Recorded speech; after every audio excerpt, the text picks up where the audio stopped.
All right. Two, two, two, two, two, two, two, two, two, two, two, two, two, two, two.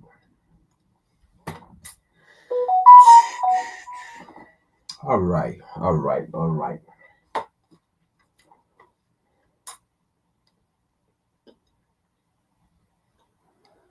Mm.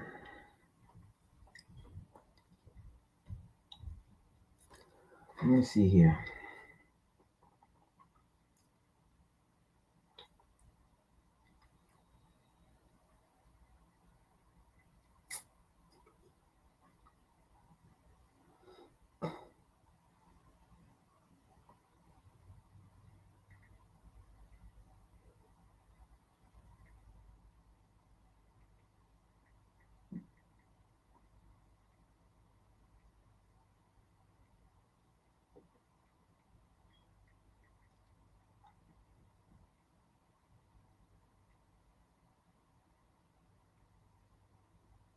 Mm.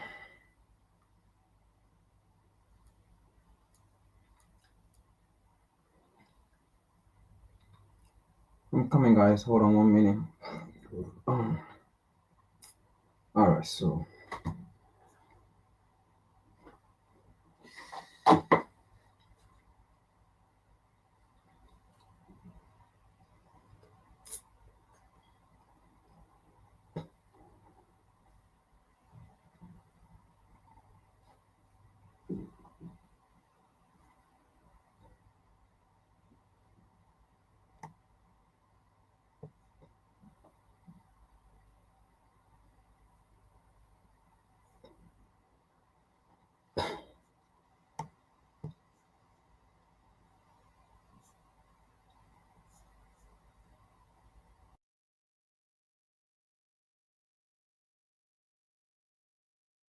Must listen to this.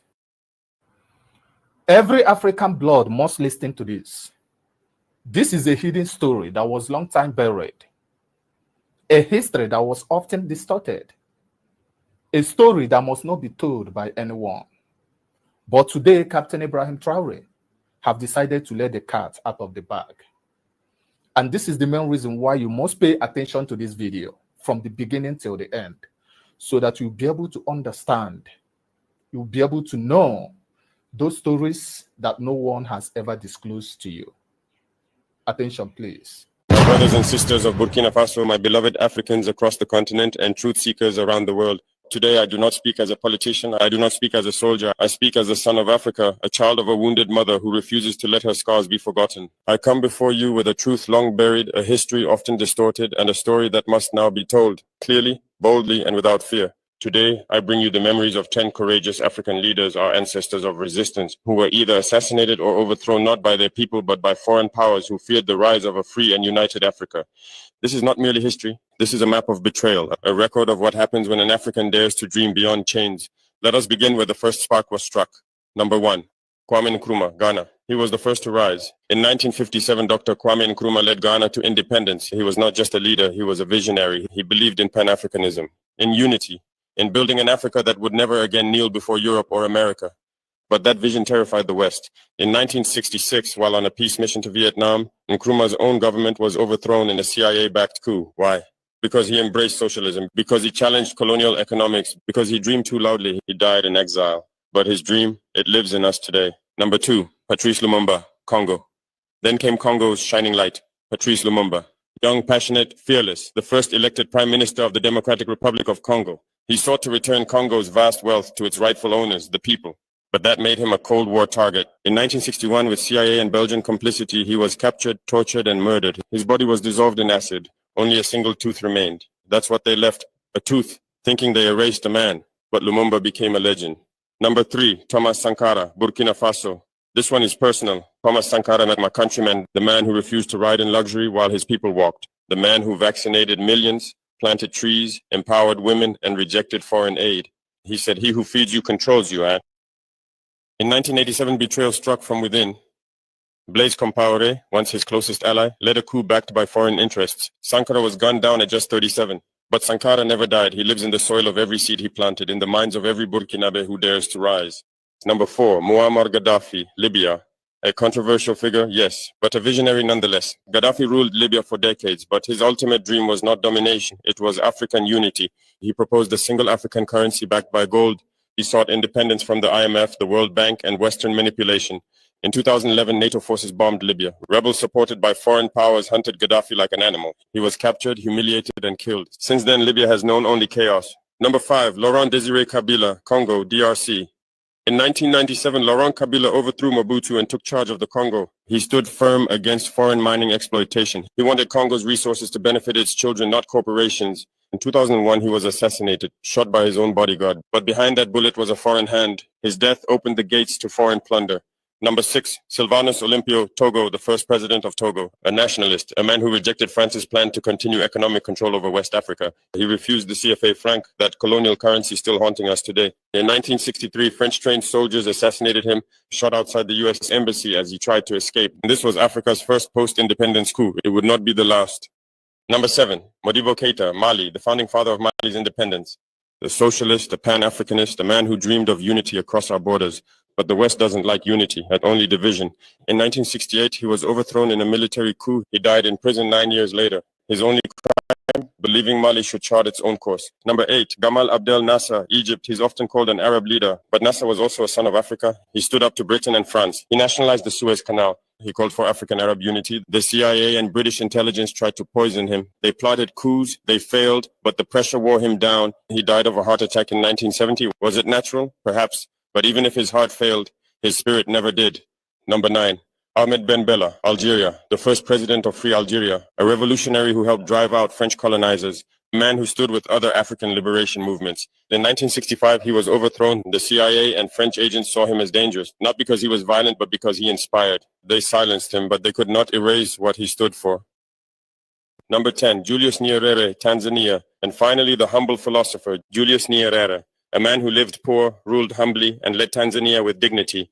He introduced Ujamaa, African socialism. He taught us that development meant more than GDP. It meant dignity. But the IMF and World Bank had other plans. Economic sabotage, pressure, manipulation. They pushed him to step down in 1985. He was not killed, but his vision was wounded. My brothers and sisters, what do you see? 10 leaders, 10 lights, all were dimmed, not by their people, but by those who feared African freedom. These were not accidents, they were deliberate acts, messages sent in blood. Do not rise, do not unite, do not dream. But here I am, dreaming anyway. And I know you are too, because from Ghana to Gambia, from Egypt to Eswatini, from Kinshasa to Ouagadougou, the fire is burning again. We will not forget them. We will not betray them. We will rise because of them. This is our continent, our story, our future. Let the world listen. Africa is awake. We are going to unite. So please share with your family and friends to join the United States of Africa, USA channel. God bless you all. Okay. Now I can believe that this is very clear to you.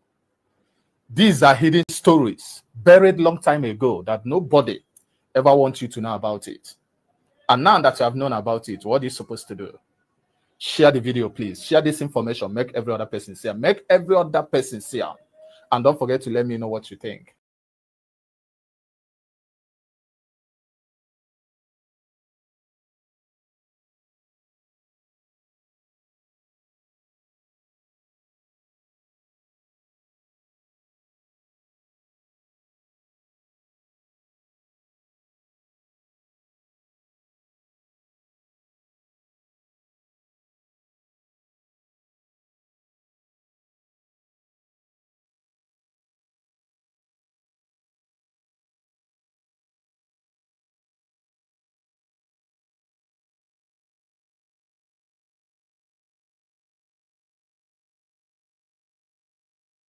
When Ghana Forum, the late Viscount Tony Benn, Wedgwood, yes, Anthony Wedgwood Benn, came to talk to us.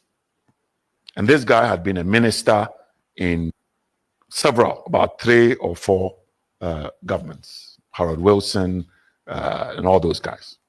And he said, you know something? Britain's role in the 1966 coup was how to separate Kwame Nkrumah from the people, because he was so much loved by his people because of his genuineness. And therefore, they realized the only way was to create an economic hardship. I've said this without number, and let me say this again. why this country continues to rely on wheat flour for bread, I cannot understand. If the good Lord gives you lemons, we're told you produce lemonade. You don't produce apple juice. We've got cassava, we've got yam, we've got plantain, we can make flour, we've got millet, we've got maize, we've got all that. Why will this country not produce flour from what we produce as a basic food item? So the British decided that they would not allow wheat flour to come to Ghana. No milk, we don't produce milk. Even to today, we don't produce milk in this country. We don't produce milk in this country. Why? So stopping all that was enough to get our people disillusioned. All right? But he himself, Anthony Wedgwood Ben, said Kwame Nkrumah was a total class act. That is a genuine human being. Kwame Nkrumah was a total class act. I was there, not that somebody told me.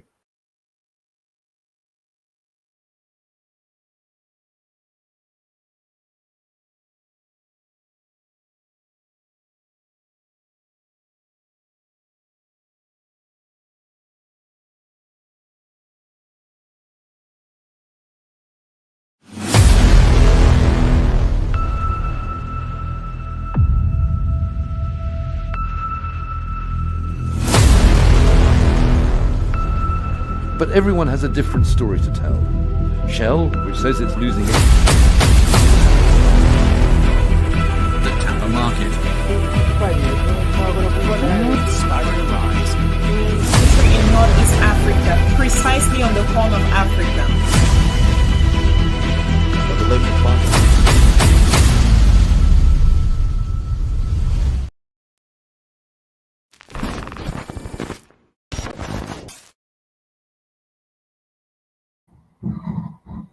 All right, good afternoon, folks. Once again, this is Frank. I am your host. This is the Revolutionary Repatriation Educational Lecture Series as part of WCC.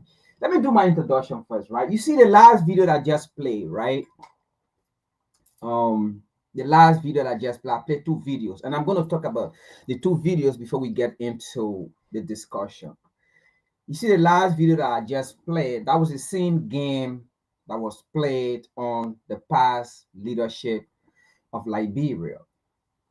You see, we continue to remind our people that whenever the Western world praises your leader in Africa, right? That means your leader is not actually working for you. That means your leader is working for them. But if you see them going against your leader, it means that your leader is actually working for you and not working for them. And that was what exactly happened with Liberia, the past government, because as you saw the narrator, he explained in that video about Dr. Kwame Nkrumah, right? And you all know the history of Africa. Western leaders have never praised any good African leaders, and Western leaders have never worked with any good African leaders. And that is a fact. All the great visionary African leaders in Africa, they were all almost assassinated or removed from power and those things, right? So whenever we see these Western so-called leaders praising our leader, means that we have to checkmate that leader. Obviously, that leader is not in our favor. And if you see them going against your leader, obviously it means that leader is doing the great thing, and that leader is not a puppet or listening to them. And that was what happened with the past government of Liberia under George Manawia. And we saw vigorously the American embassy, Alata Honor McCarthy, that they ran propaganda and put finances into campaign propaganda just to remove him. And now we see how the country is going. And this message, again, I'm saying it not in attack of any government in Liberia, but this is a message particularly for the Liberian. and to Africa at large, right? We have to stick to our own. We don't have to listen to the West. We don't have to go to any foreign embassy. Those foreign embassies are not there for your interest. They are there for the interest of their country that they represent. They are there to make sure the foreign policy that's supposed to go on in our country, to make sure to protect our foreign policy and to protect their so-called interest in our country. It's not about improving the livelihood of the people. It's not about working alongside with the government, all right, to make sure your country progress. That is not what they are there for. So I think we Liberians, we need to desist from this attitude of always relying on the United States. And I'm saying this specifically because we always like to rely on the United States. At the end, since 1847, since 1822, the United States have never been there for us. And that is what exactly they did with the past government. They are always there to infiltrate our system. All right. So we should know that whenever they don't like our government, we should know that our government is working for us. So I just brought that out. Now, from the first video that we watched, right, when we heard Captain Abraham Traoré, all right, the leader, the great leader. He's not a cool leader, all right. He's a revolutionary leader. Because after all, the United States been supporting coup in Africa. So why this particular incident is different, all right? They don't want to let it go, but they keep saying coup, jointa. But history tells us that the United States and the West repeatedly, they have supported a coup on the African continent, right? So why this is different? All right. So we are not going to buy into the narrative of the US or the narrative of the West. We don't care about them no more. We have come to a point where we care less to do with them. We don't trust them. We don't believe them. And we will never trust them. And we will never believe them. All right. So we have come to a point where Africans themselves have to cut the cake and they can distribute the cake to whoever they want to distribute it to. All right. We have come to a point where Africans themselves will sit at the table. They can invite who they want to invite to sit at the table or to sit under the table. So we have come to a point where we will actually allow the United States to sit under the table, all right, and listen to the Africans, all right. We have come to a point where we will allow Europe, all right, to sit under the table to listen to Africans.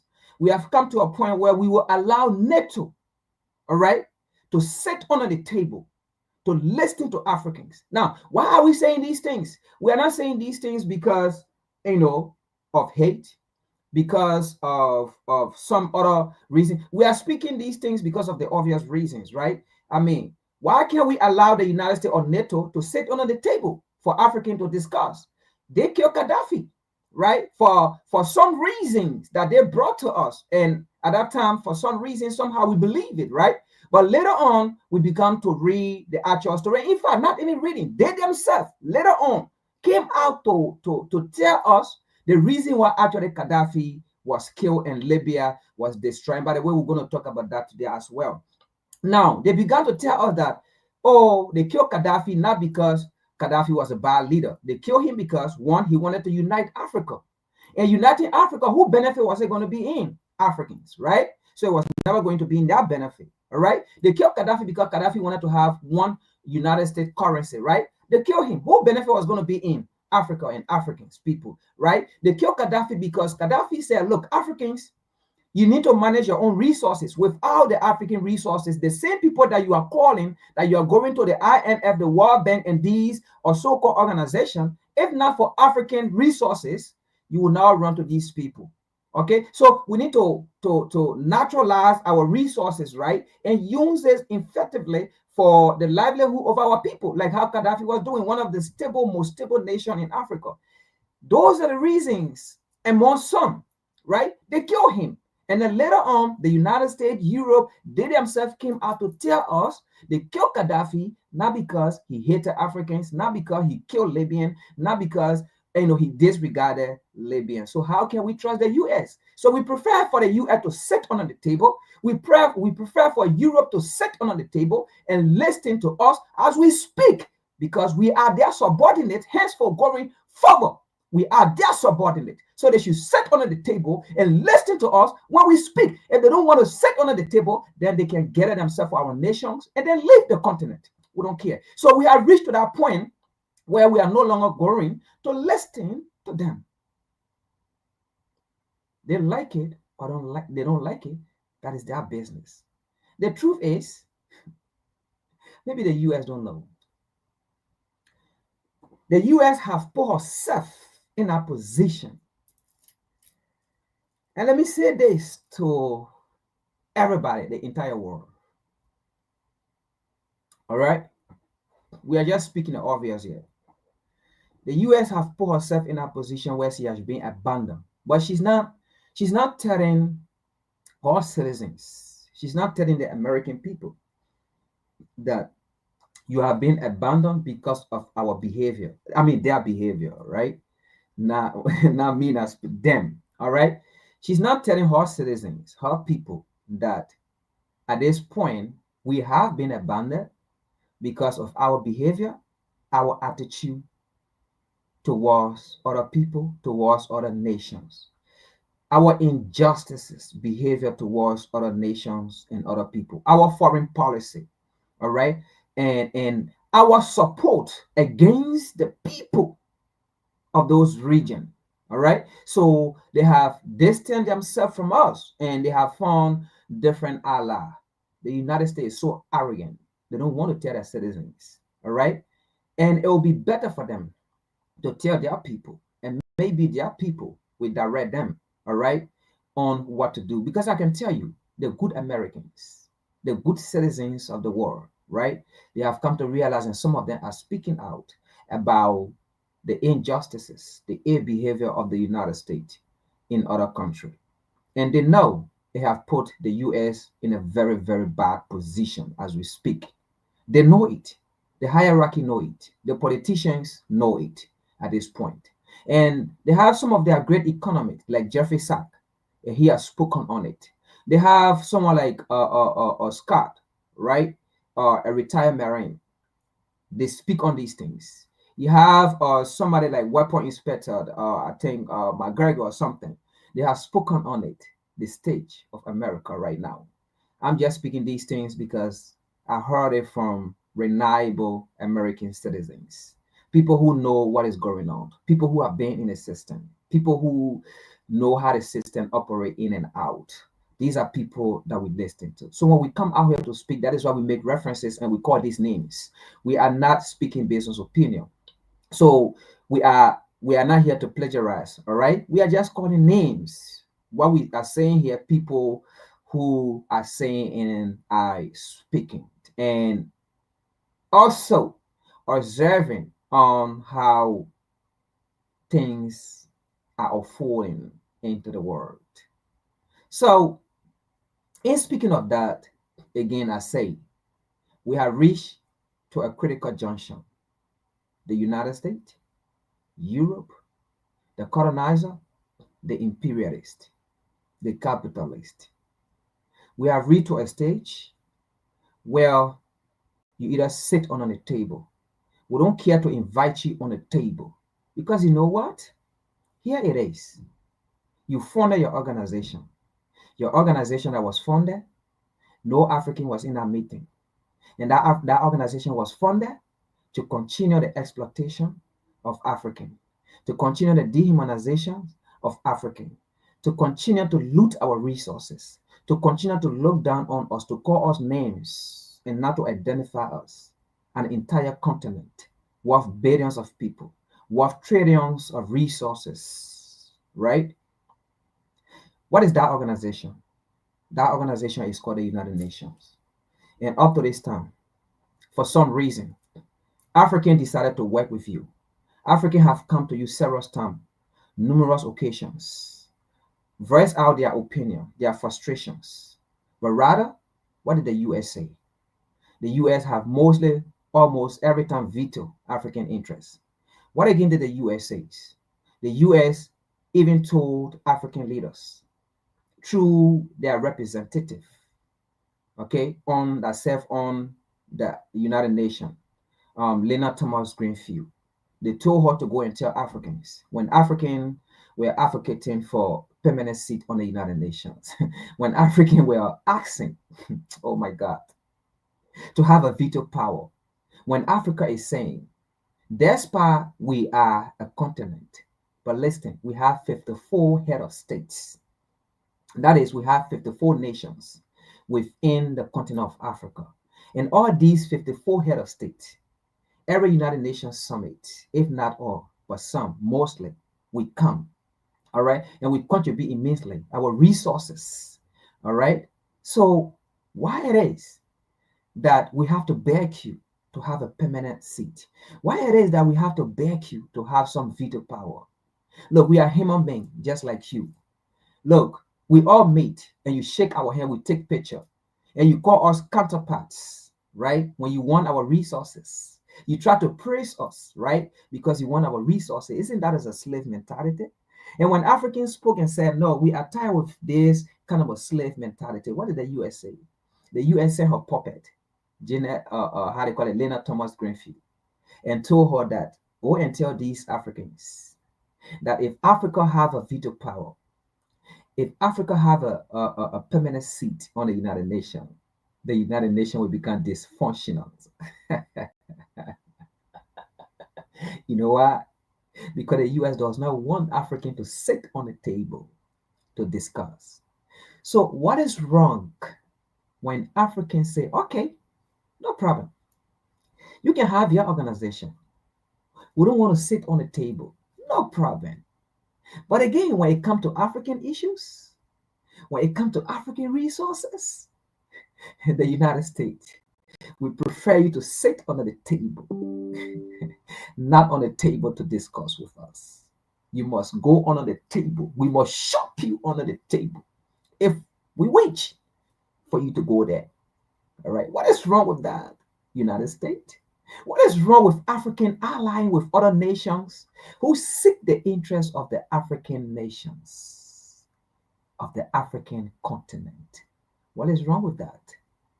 You don't seek our interests. What is wrong with we not seeking your interests as well?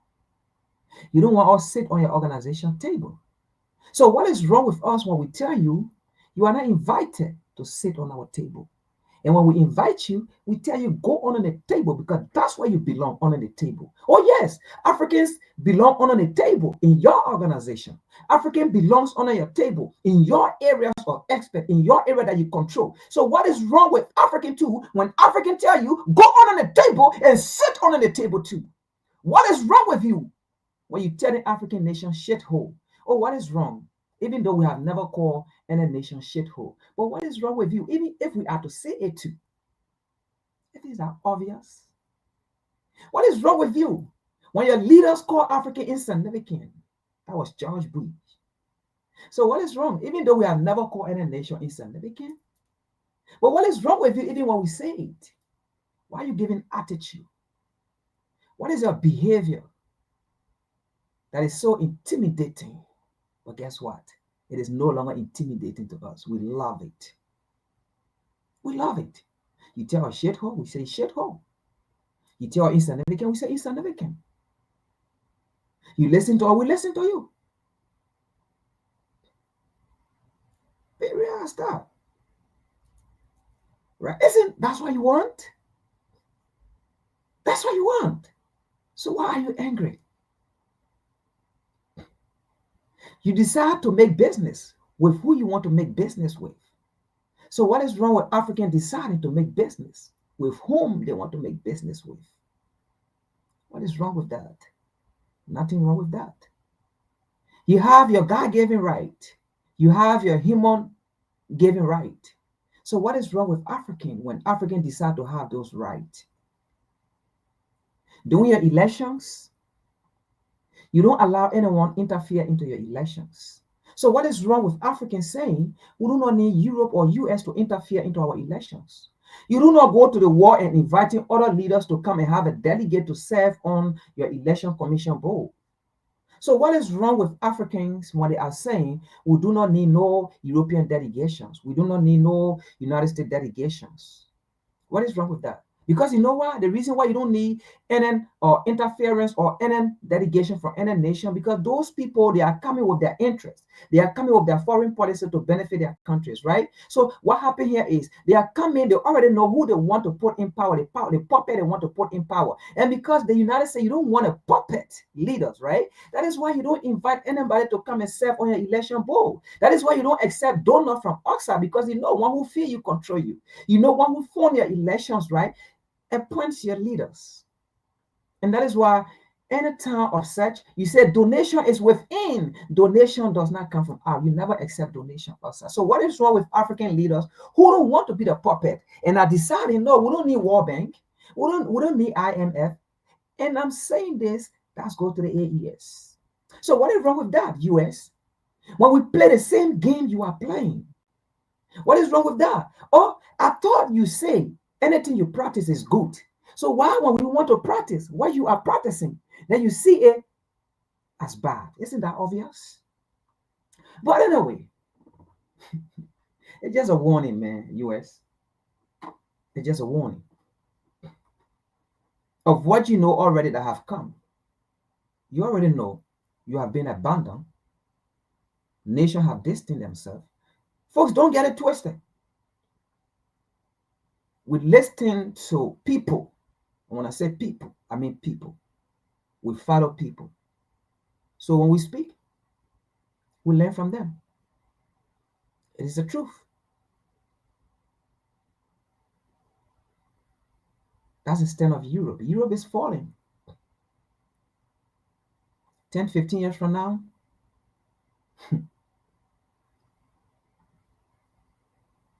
migration will shit. Migration will shit.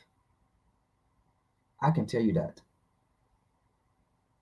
10, 15 years from now, nations they call shithole, insignificant, terror. Oh God. Those nations will be first world. Those nations will be developed world. 10, 15 years from now. Nation they call developed world. Nations they called civilized world. Those nations might be called terror. Anyway, today's topic it says, why South Africans farmer? White South Africans farmer. And Donald Trump, I want you to listen to this. This is for Donald Trump, all right, as well. And the racist people around the world. This is for them. Actually, I didn't want to talk about this, and I think I have said it before. I wasn't going to talk about South Africa. Yeah, when they had that election, when they came out of that GNU, Government of National Unity, I felt disappointed, right? However, you can't ignore the situation, the circumstances of our people, especially this story touched me when it involved the life of two beautiful Africans, mothers, sisters, auntie, right, wives. The manner in which it happened, it touched me, and I decided to talk about it. Because I'm hoping the DA, okay, the Democratic Alliance, the white people political party in South Africa, this is for them. I hope they can take this to the White House and show it to Donald Trump. I wish. Why South Africans farmers killed black women? I should have said black women, right? But I put black, anyway. So it is what it is.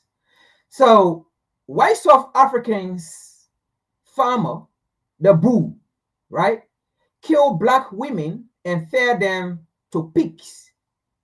Pig. That sounds familiar, right? Alligator bait. That sound familiar? Oh, I wonder why people will say, I didn't do that. I wasn't alive when my parent or when those people at that time were giving black babies to alligator bait. I wasn't there. That was a long time ago. Wow. But you see, this God is called Jesus, right? Ignorantly called Jesus, but that's not his name, Jesus. All right? All right. But ignorantly they call him Jesus, but that's not his name, Jesus.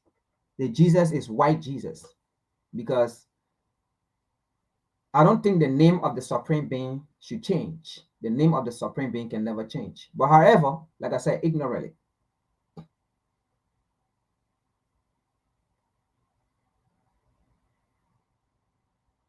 So, in this 2025, just like they did in the 1600, 1700, and the 1900, feeding black babies to alligator,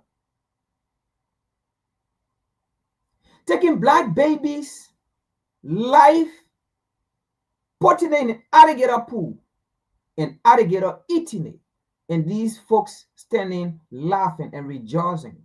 Yeah, our alligator have food to eat.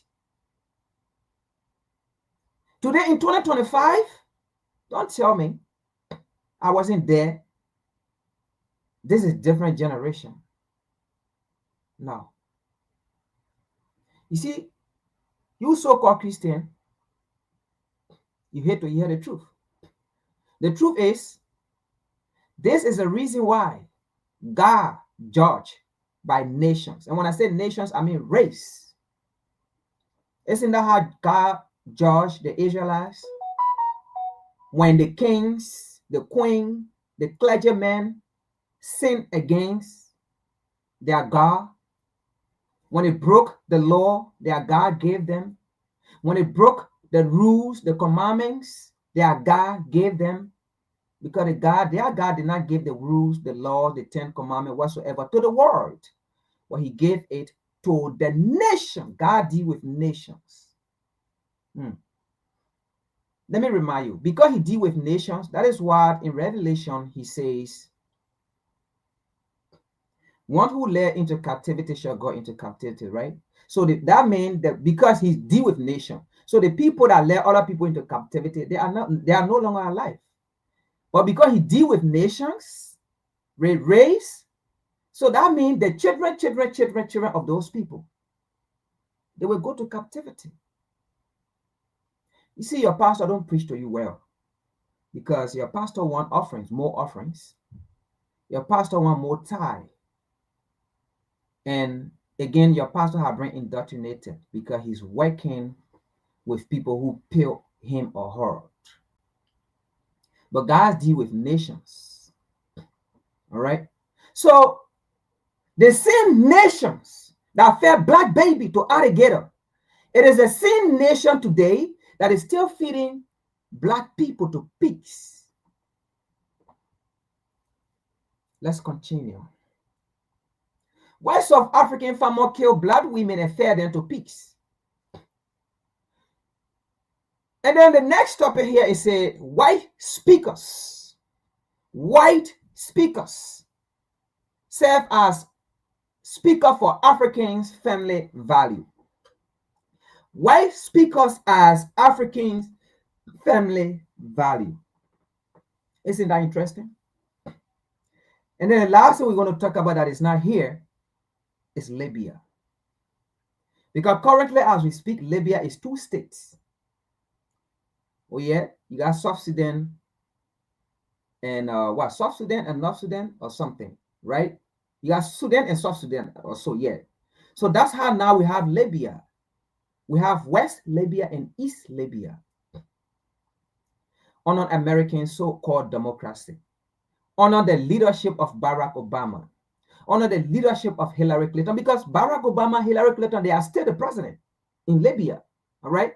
Because since they went to kill Gaddafi and destroy our country, Barack Obama is still the president and Hillary Clinton is still, I think, the Secretary of State for Libya or the Vice President for Libya. One of them, right? I think Hillary Clinton is the Secretary of State for Libya, for the 2 states.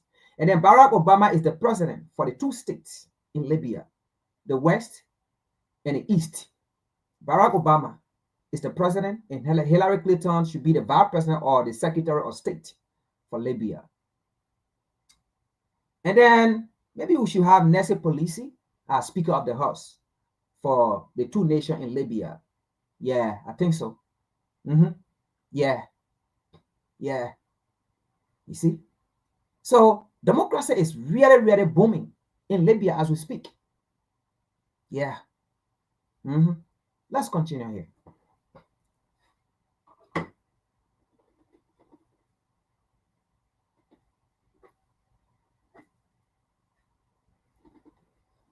Let me pull the first article out.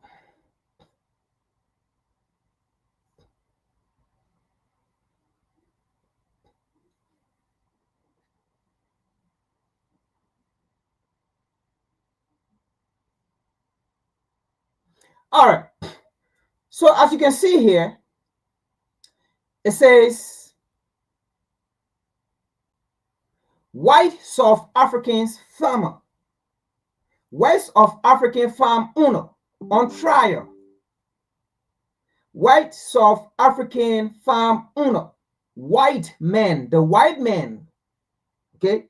White South African farm owner on trial for allegedly murdering two black women, killing two black women, and feeding them or their bodies to pigs. Feeding their bodies to pigs. I guess these white people, man, are these people really human beings? These people that kill these women, are they human beings? Because at the end of the day, they see pig that they feel these human beings took. These same white people will go and kill these pig and eat these same pig. Oh, South Africa will be eating pig fell by human beings. Donald Trump, did he receive this? Donald Trump, are you going to talk about this? The Democratic Alliance in South Africa, are you going to talk about this? So as you can see here, these are the two white guys.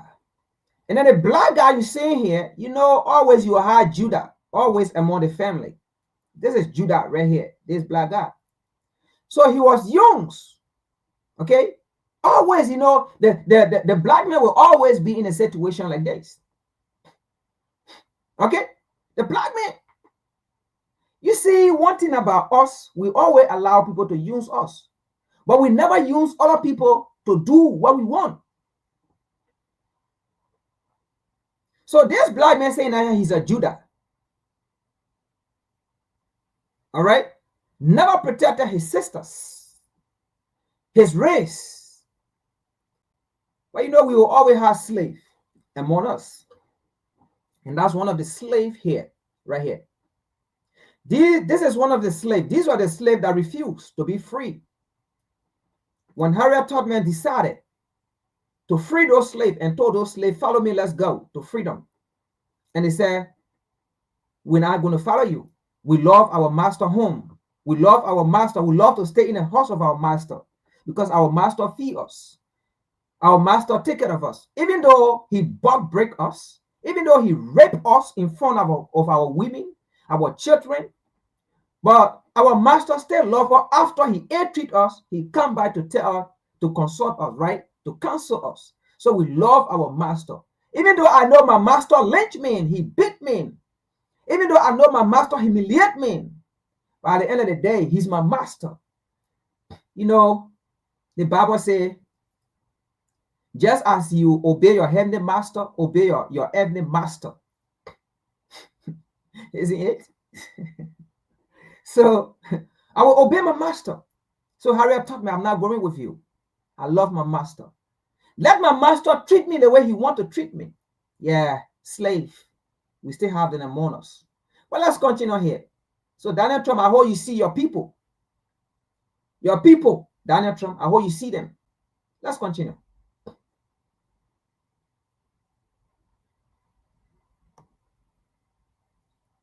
Let's continue.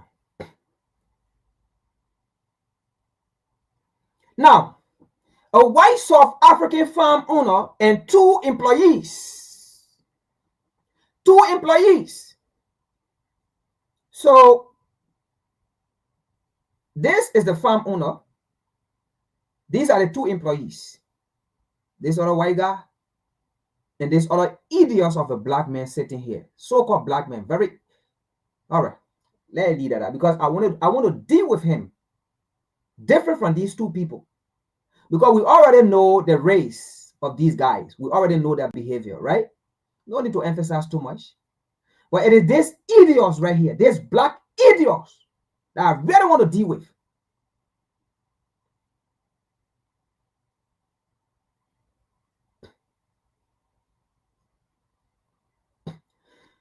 A white South African farm owner and 2 employees are facing trial over the alleged murder of 2 black women who prosecutor says were shot dead for trespassing. The 2 black women were shot dead for trespassing last August, last year, and their bodies fed to pig. Stalking fearing in a nation already relying from racial tension. Let me emphasize on something here. Prosecutor says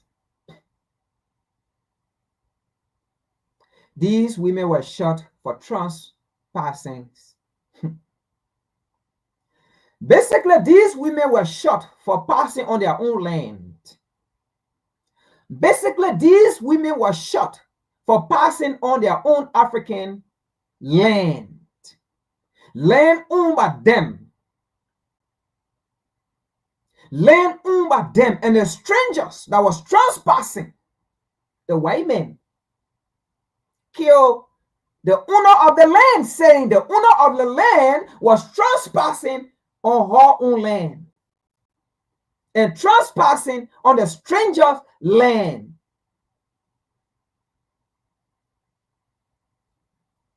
Kill them just because they was passing. Shot them. There was never a threat. They're not trying to hold you listening. They never went to steal because in the report, there is nothing that they went to steal or they saw the camera, these people stole some pig or some cow or some goat or some chicken or their fruits. But they were just passing on the land that they own. On their fatherland, on their motherland, on their ancestral land. But this cash man, this mountain man, this bush man, this uncivilized man that never knew how to take shower, shot and killed these women for trespassing on their own land. Let's continue. The women were said to have been killed by Zachariah Olivia, age 60, and his workers, Adrian D. Wet, 19, and 45 years old foreign national, William Musoro. William Musoro is this idiot of an African. William Musoro is this idiot of an African brother that should have protected the life of those Africans women, his sisters, because he's 45. I don't know the age of those women, so I will say his sisters. He should have protected them, but he didn't do it. He should have intervened, but he didn't do it. The spirit of the white man got into him. The spirit of the devil, the spirit of the demon, the demonic spirit got into him. And he never saw those black women as black. He saw them as enemy.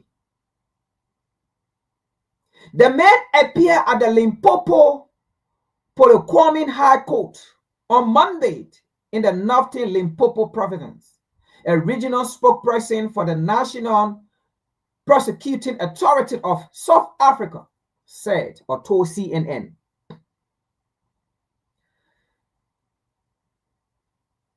the trial are facing 2 counts of murder, attempted murder, 3 counts of defeating the end of justice, and possession of firearm and ammunition, the NPA said in an earlier statement. Mosoro, described by police as an illegal immigrant. You know what baffled me?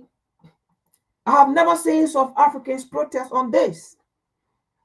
Let's forget about this now, right? But you see how South African protest against their brothers and sisters in South Africa. That these other Africans who they call immigrants are there to take their job. Are there making businesses and they are angry. But guess what?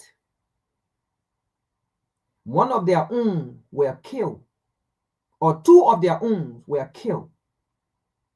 No protests about this, telling these white people to leave the country to go back to where they are coming from. To tell them, hey, go to Dutch, go to Netherlands, go to England, go to Germany. No protests. Yeah, South Africa. Mosoro, described by police as an illegal immigrant, was additionally charged with contravening section of the Illegal Immigration Act of police statement said. Well, I'm not going to get into that. I'm talking about the murderer issue. I'm not going to get to how he got into the country, because as far as I know, a black man in everywhere is an African, especially on the African continent. You are not an immigrant. But if you want to go by the colonial narrative, the divide and conquer, then so be it. We can go with that, I guess. But not on this platform. So I'm going to take this out. Right? I just wanted to bring this to light. What is the protest in South Africa? DA, have you taken this to Donald Trump? And Donald Trump, did you hear about this?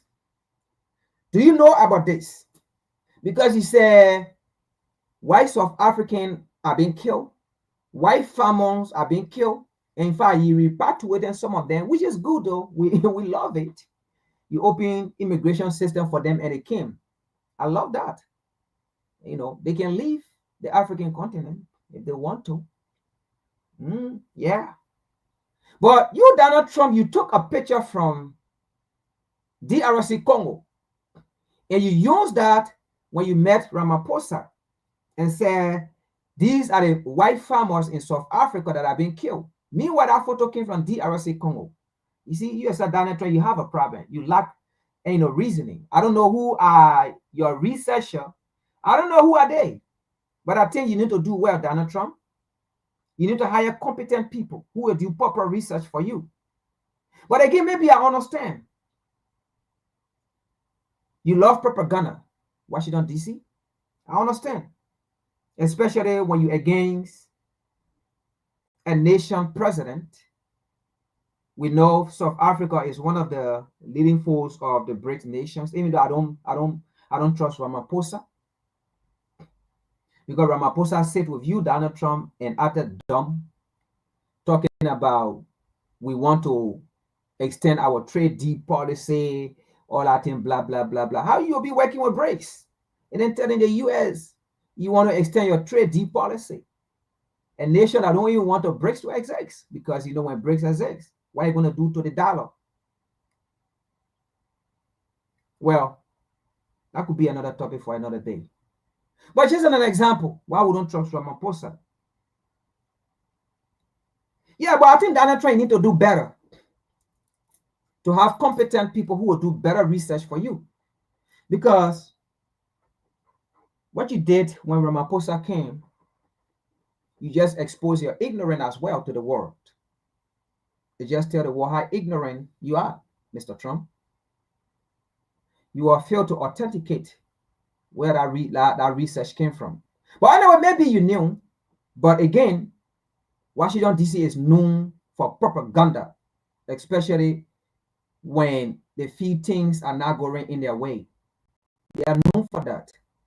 But newsflash, this is a different generation now. That is why, can't you see, we don't believe in your media? That is why, can't you see, we don't believe in what you say? That is why, can't you see, we don't believe in your reports? That is why, can't you see, we don't trust you, anything you say? That is why, can't you see?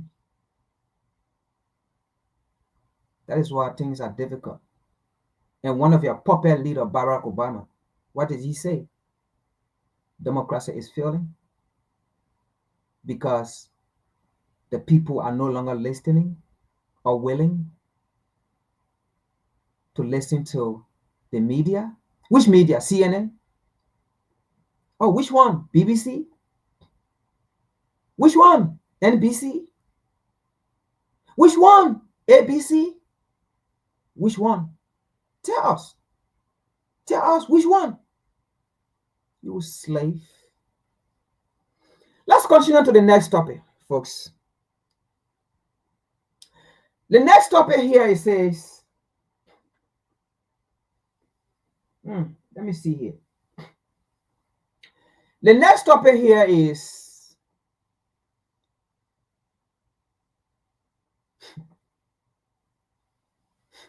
so funny.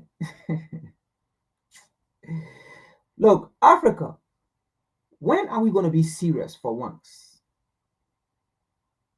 When are we going to be serious for once? Since when have Europe or Europeans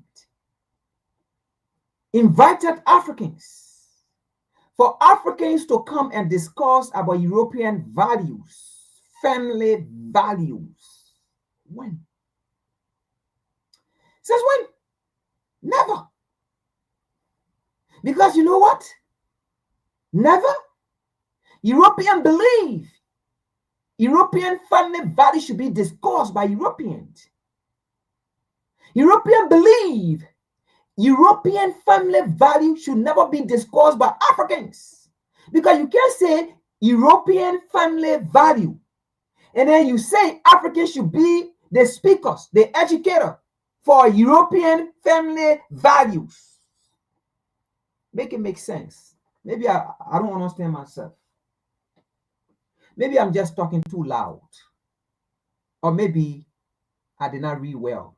Or maybe I read the wrong article. But how can that be? Make it make sense.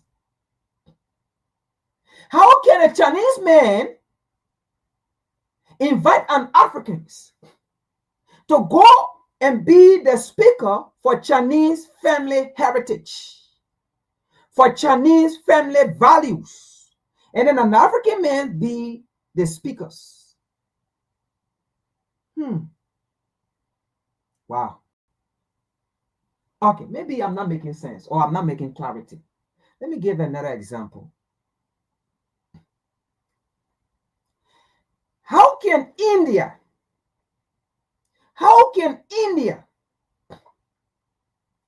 discussing Indian family culture or values, family values, and then they invite the Prince of England to go and discuss Indian family values? How can they be discussing Indian family value or culture? And then they invite Africans to be the speakers, not Indian.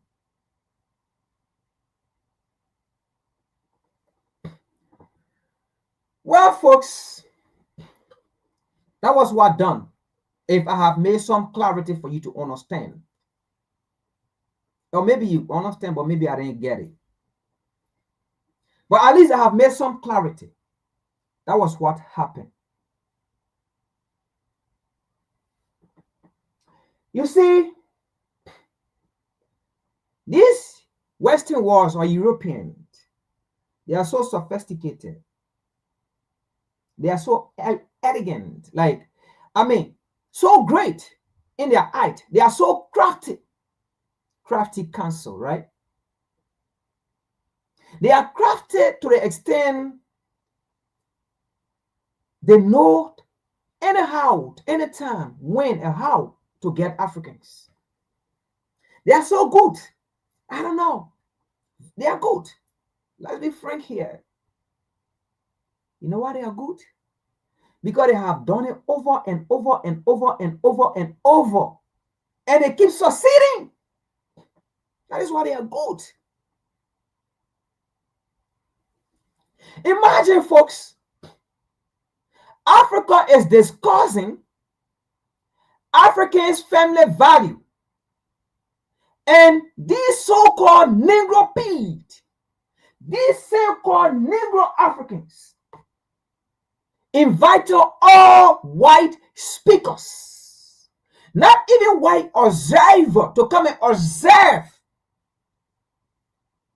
about African discussing the African values, family values, about African discussing the African heritage. So our Africans telling us our Africans values or heritage started from the 1600s during enslavement time. That's the time the Africans family values started. Or it started back then when white people were still living in cage. Wow. All I can say is wow. All I can say is wow. Folks, what you see on the screen there, these were the speakers for an event called the Africans Families Value. So these European, all European, none of them born and raised on the African continent. None of them born and raised on the African continent. And none of them have African background. None of them have Africans background. But in Kenya, they were discussing in quotes family value, Africans family value. And then when they took European to come and discuss Africans family value in Kenya. Isn't that so funny?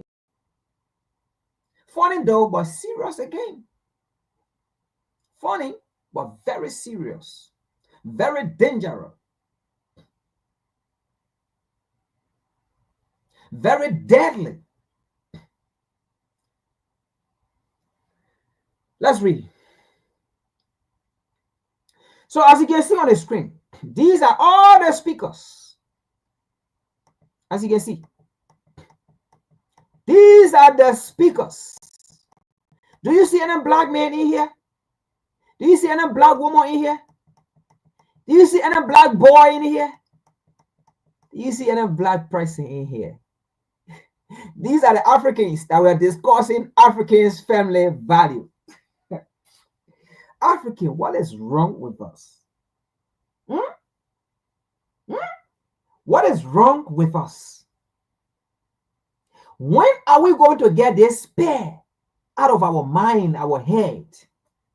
Africans, what is wrong with us? Because these were Africans. These are Africans, as you can see here, because the topic on the discussions was discussing Africans' family value to the Africans. How can we maintain the Africans' family values? The Africans' family value have been destroyed. How can we build it back? How can we come back? How did our forefathers live? Our mothers, how did they respect our fathers? Our fathers, how did they respect our mothers?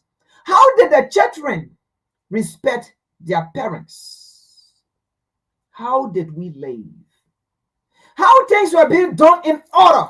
What was the role of the women What was the road of the men there? What was the road of the children? What support did the woman or the women give to the men? And what support did the men give to the women? And what support did the children give to the men and the women, their mothers and fathers? What was the road? What was traditional equivalent was? What was traditional the land of Eden was? These white people were the Africans that we are discussing Africans' family value. Let's continue, folks. In Kenya, by the way,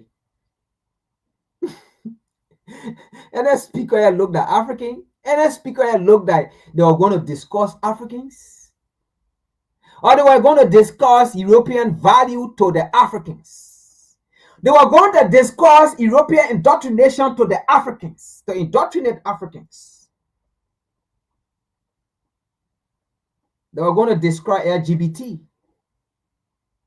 They was going to discuss how Africans are inferiors and white people are superior. They was going to discuss the nuclear family and disregarding the extended family.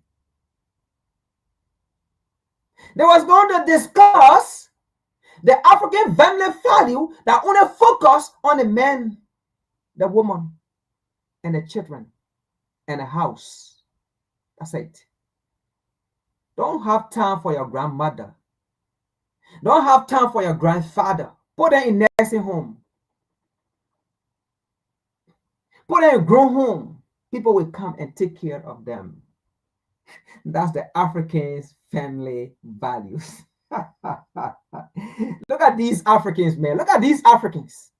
Look at these Africans that we are discussing Africans' family value.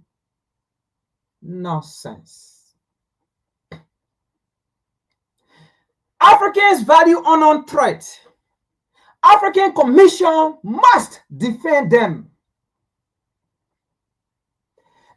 A poster featuring an all-white men, all-white male panel of speakers from Europe, the US, and other regions circulated online, promoting a Pan-Africans conference on Africans' family value.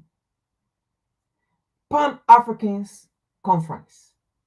That means it was not only Kenyan. That means Africans from all around the globe. Black people from all around the globe. The organization of this Pan-African conference did not find one black speaker or black speaker in any of the African nations around the globe to discuss Africans' family value. But our white people, they saw fit to discuss Africans' family value. Because by the time you leave from here, you will hate your grandmother. By the time you leave from here, you will hate your grandfather. By the time you leave from here, you will hate your uncles, your aunties. You will only love your sisters, your brother, your mother, your father. That's the Africans' family value they was going to discuss. Wow. The organizer of a Pan-African conference, you did a horrible job. You did a horrible job. A Pan-Africans. You could not find any black speaker. Wow. Let's continue here. The lineup was a telltale sign of yet another event underwritten by global North actor with a clear anti-right agenda. Exactly. The organizers were forced to attend Africans panelists after a backlash, but despite outrage from women group and human rights organization about its harmful content, The conference went ahead anyway. They still carried the conference ahead. They invited their slave master to still come and speak. The main speakers were from organizations such as Citizens Gold, Family Watch International, Family Policy Institute, and Christian Council. Does that ring a bell? And Christian Council International, as well as churches and parliamentarians. These were also among the supporters and sponsors of the event. These organizations are known for conservative family and societal values, advocating for what they call traditional family values. Now, why did they call this event African Family Value and never just call it World International Family Value or World Family Value or European Family Value? You see, I personally want to believe, I might be wrong, this event was never funded by Black people, as it's an organization of the Pan-African Conference. We always have corrupt people. That was the same way they corrupted the Black matter life in the US. They kind of corrupted it. The few Black folks that were heading it, they gave them money and that organization went corrupt. So these people pump in money. You see how they pump in money for ELCWA and AU on the political stage, right? It is the same way on an organizational stage, right? These same people, they are still doing a job to infiltrate these organizations. So I want to believe these leaders will pay a huge sum of money to allow these white folks to come and preach their gospels to the Africans people. Because they know Kenyans have been one of the places in Africa that have always gone ahead to send a signal to William Ruto, to send a signal about IMF, World Bank, and to the West. So they saw it necessary. What can we do to put these so-called Kenyan at rest? Don't get it twisted, folks. This was organized, very well organized, to come and preach or speak about European gospels, European ideology.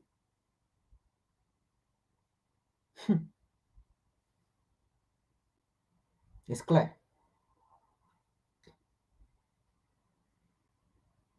The event organizer, African Christian professional. So these African pastors, these African churches, they use them.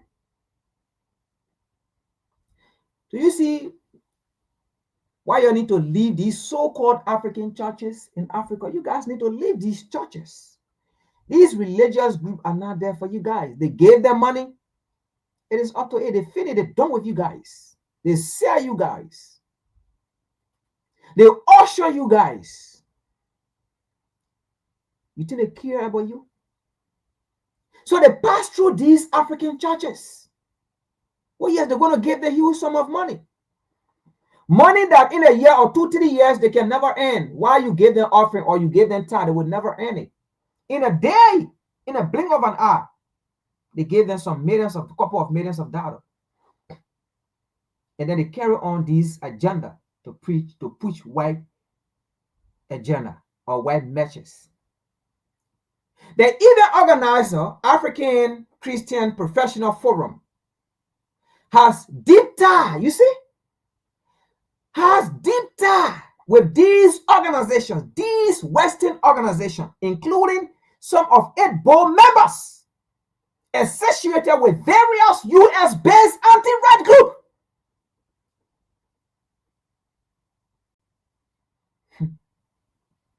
You remember in the 1884 Berlin Conference,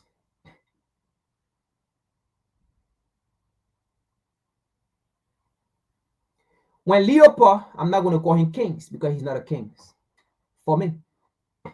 When Leopold the Third or the Second, the murderer, the killer, the white killer in DRC Congo, when he told a missionary, when you go to Africa, be careful how you preach the gospel because they already know who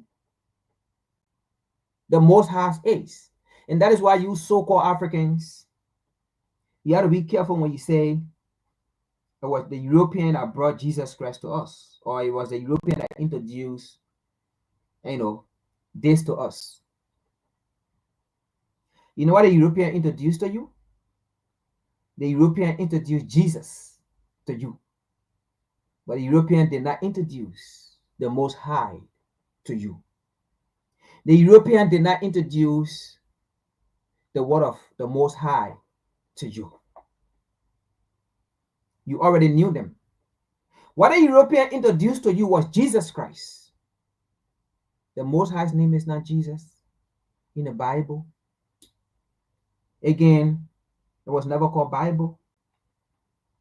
The Most High did not call it Bible. It was a European Jesus that introduced the Bible to you again.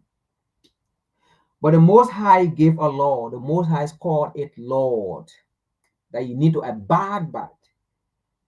Okay? Lord, that you need to abide, you need to obey by. Customs that you need to obey by. Rules that you need to obey by. It was never called Bible. It was a white man that gave us Bible. Now, the Most High did not put in his word that slave obeyed your master just as he obeys your heavenly Father. The white man gave that to us. That's the kind of civilization it brought to us. Because the Most High cannot tell you, thou shalt not serve two masters. I'm a jealous God. Then the same master tell you, slave, obey your master just as he obeys your heavenly Father. How would the heavenly Father says that when the heavenly Father just says in another chapter or in another verse, thou shalt have no two master. You can serve two master. Then how can he say, serve that master or serve me just as serve that master just as you serve me? But it's the same man as saying you can have two masters. You can serve two masters. You can serve me and serve another master. Yeah. You know how Jesus Christ called those people? Or the Most High, Yahweh, you know how he called those people? Synagogues of Satan. Let's continue. So you still believe in these people to come and preach value to you, to come and civilize you. These people's civilization destroy your civilization. How can someone come to teach you Africans' family value when these people stole your values? These people stole your family value. Go into their museum in Europe and America. Your family values are in the museum. Your heritage are in those museums. And they're making billions of dollars out of it. But they will come back to you and tell you your way of practice is demonic. But they have those artifacts of Africans in their museum. And they love it. They're not just making money out of it, they worship it. But they will come ahead and tell you, no, those are primitive. No, but they have these primitive artifacts. And they worship these primitive artifacts.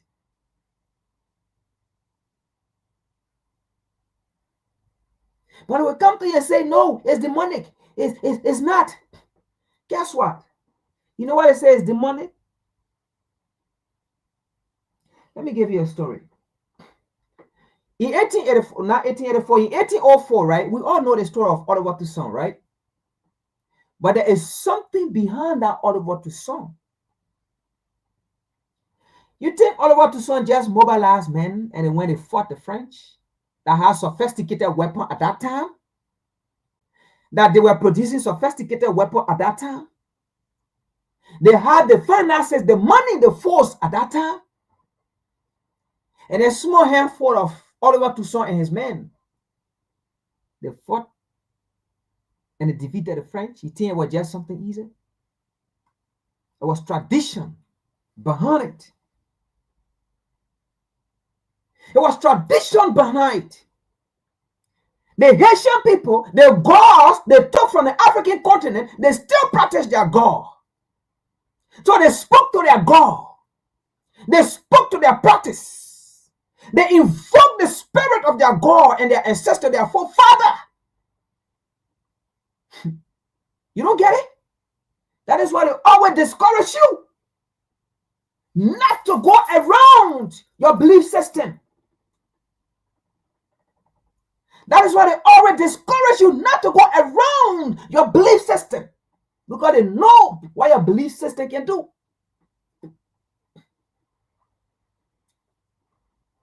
It was used against them. That's how Haiti won a war with France, and they became independent. It was not just a physical battle, it was also a spiritual battle that was fought in our area. Go into the research about a queen that helped Oliver Toussaint.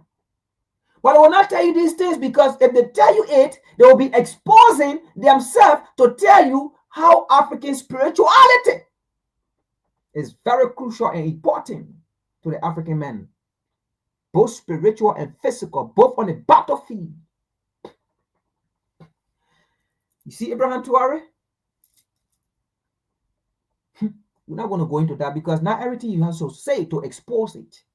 Some things, you keep it. We'll move on. It's not just physical. And that's how you deal with these Europeans.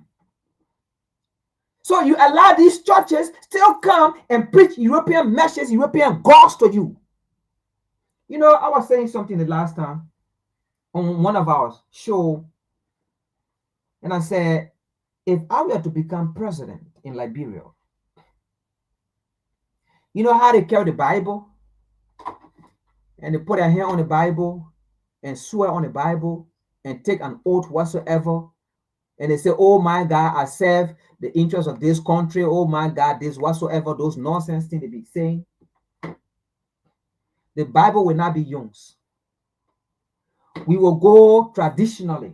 We will use the African ways to swear on your position that they will give you. And by the time you do anything contrary to the code of conduct of the job of that position you serve, lightning will scratch you to death. And I'm saying it, unless maybe I don't have the opportunity to become president in our country. But if I am, me, the method of swearing to take oath will start from me, will change. Bible will not be used. We will go traditionally.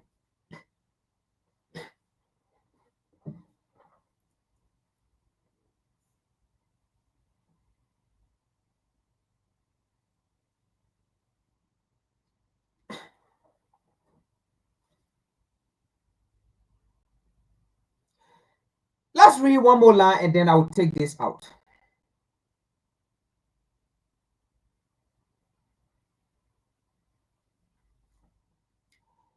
Even participant, not only advocate, even participant, not only advocate in their countries on this topic, but also at regional forum, including the African Union. You see here, I told you.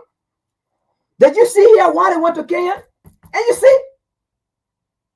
Do you see why they went to Kenya? So you see how they were able to use the means, like, okay, it's family of how they call it, African family heritage, and then come back, you know, they find a way to involve the church, and then find a way to involve AU.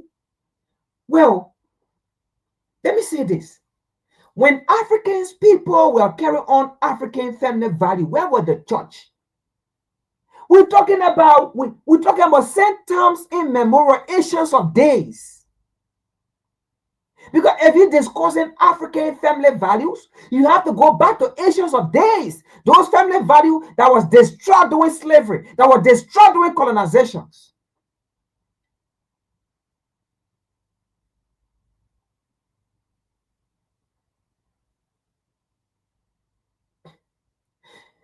They even participate not only advocate in their countries on the topic, but also at regional forum, including the African Union and at the international level. Who cares? Who cares? Look, a family African value, right?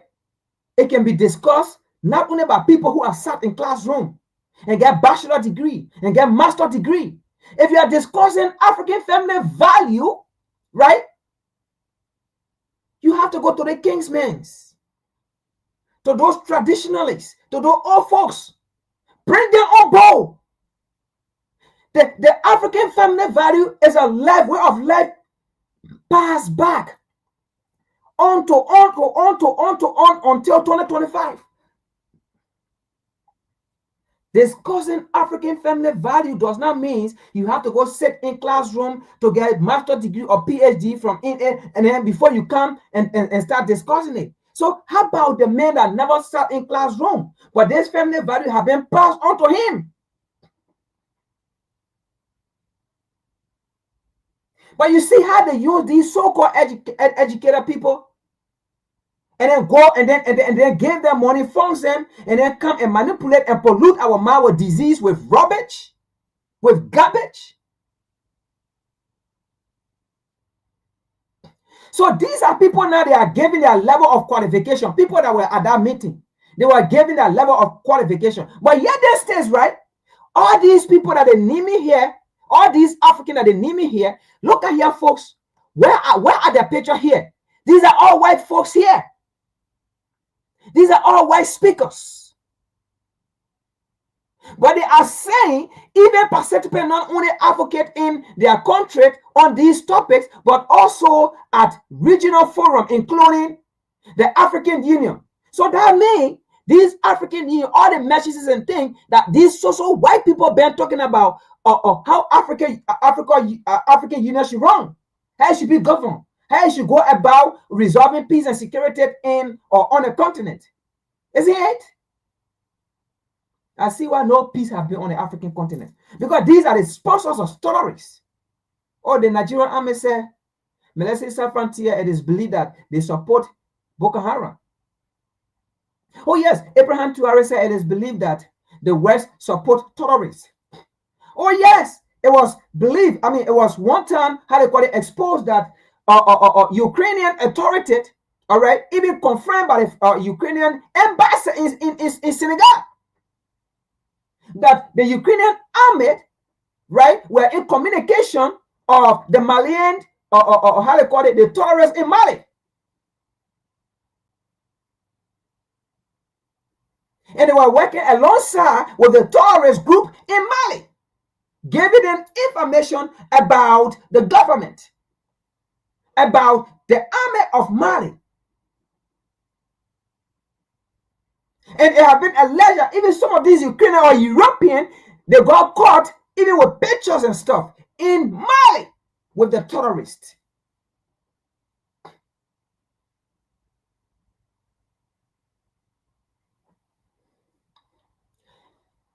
But folks, my point here is, right, am I angry with these people? Absolutely no. These people now just wake up and want on the African continent to speak about family value. Because why would I want to sit under these people, these Europeans, that have no idea about how family value run in Africa? What would give me the audacity to sit under these people to tell me about Africans' family value? I can only sit with these people to hear about European family value. That is it. That is the only area you will see me sitting under these people if they are talking about European family value, but not talking about Africans' family value.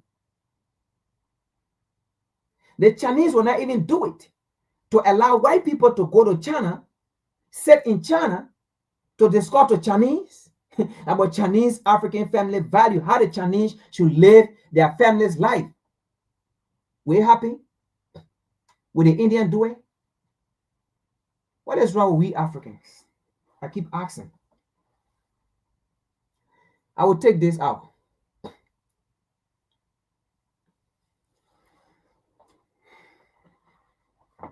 So my issue is now with the speakers. Like I said, this is WCC. Now we are going to focus. We will be focusing on where we need to focus, and not focusing on the wrong people. I have no problem with those speakers. My problem with the organizer of an entity that is called Pan-Africans, Pan-Africans, Pan-Africans family value. And then you telling me you invited European delegates to come and discuss Pan-Africans family value.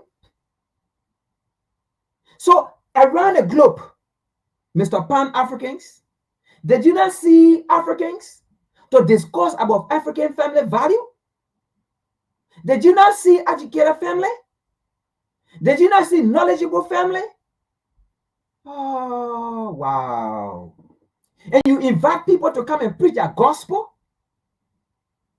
You invited people to come and preach their gospel.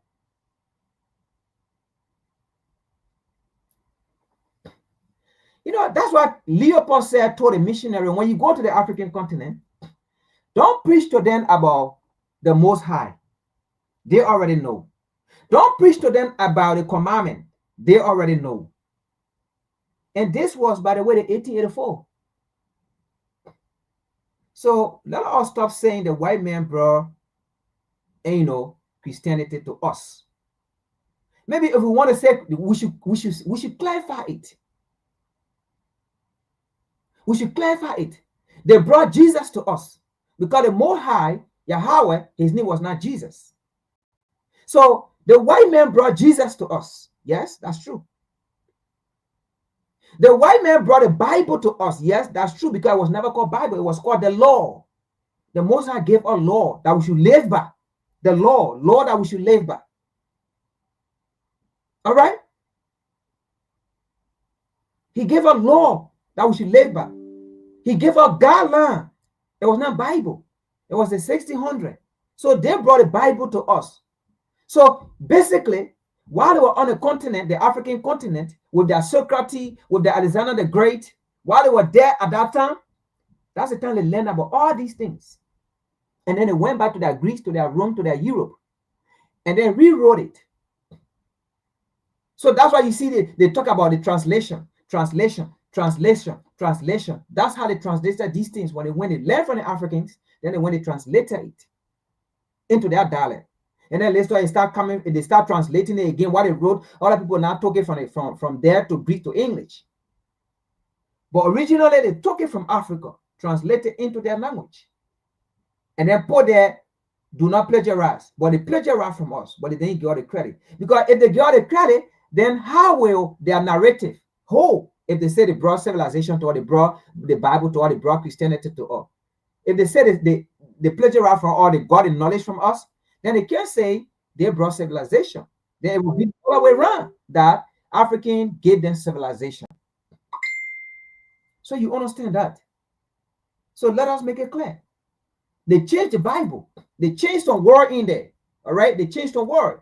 Slave, obey your master just as, obey your slave master just as you obey your heavenly master. No, that was not what the Most High said. They put that in there. They manipulated the Bible, and that is why they are called synagogues of Satan. You think the Most High didn't know they were going to do these things? They knew. So King Leopold said, why I'm calling him King? Leopold said, don't preach the Bible to them. When you go on the African continent, do not tell them thou shalt not cover your neighbor's wife. They already know it. Isn't that in a commandment? But why would Leopold tell the missionary, don't tell them thou shalt not cover your neighbor's wife? They know it already. Didn't we know that? They learn from us. Why would they say that? Because they learned it from us. But it's in the Bible. But Leopold said, when you go there, just what we're telling you, focus on their tradition. Make them to understand that their tradition is wrong, it's primitive, it's the bad way. Because once that starts happening, if you can destroy their culture, if you can break their culture, now the one that will accept you will be the one to go against themselves. Now, instead of you fighting them, they will be fighting each other. And then you sit and watch. We see that these days. They did it to Equa, right? The same people sponsor Equa for Equa to go wage war on the AES nation. Then they sat down there, they start laughing. It was the same thing. And they still use the same playbook. They use the same AU to sanction those nations. And then they sat down behind the scene and wait to see the result. But guess what? Isn't the same United States now making deal of peace with the AES? Back in the AES. Back in the AES, we need you. But here's Africa now. Here's the African leader. Here is Equa. They caused already problem or issue. Now the AES don't trust and the AE have left.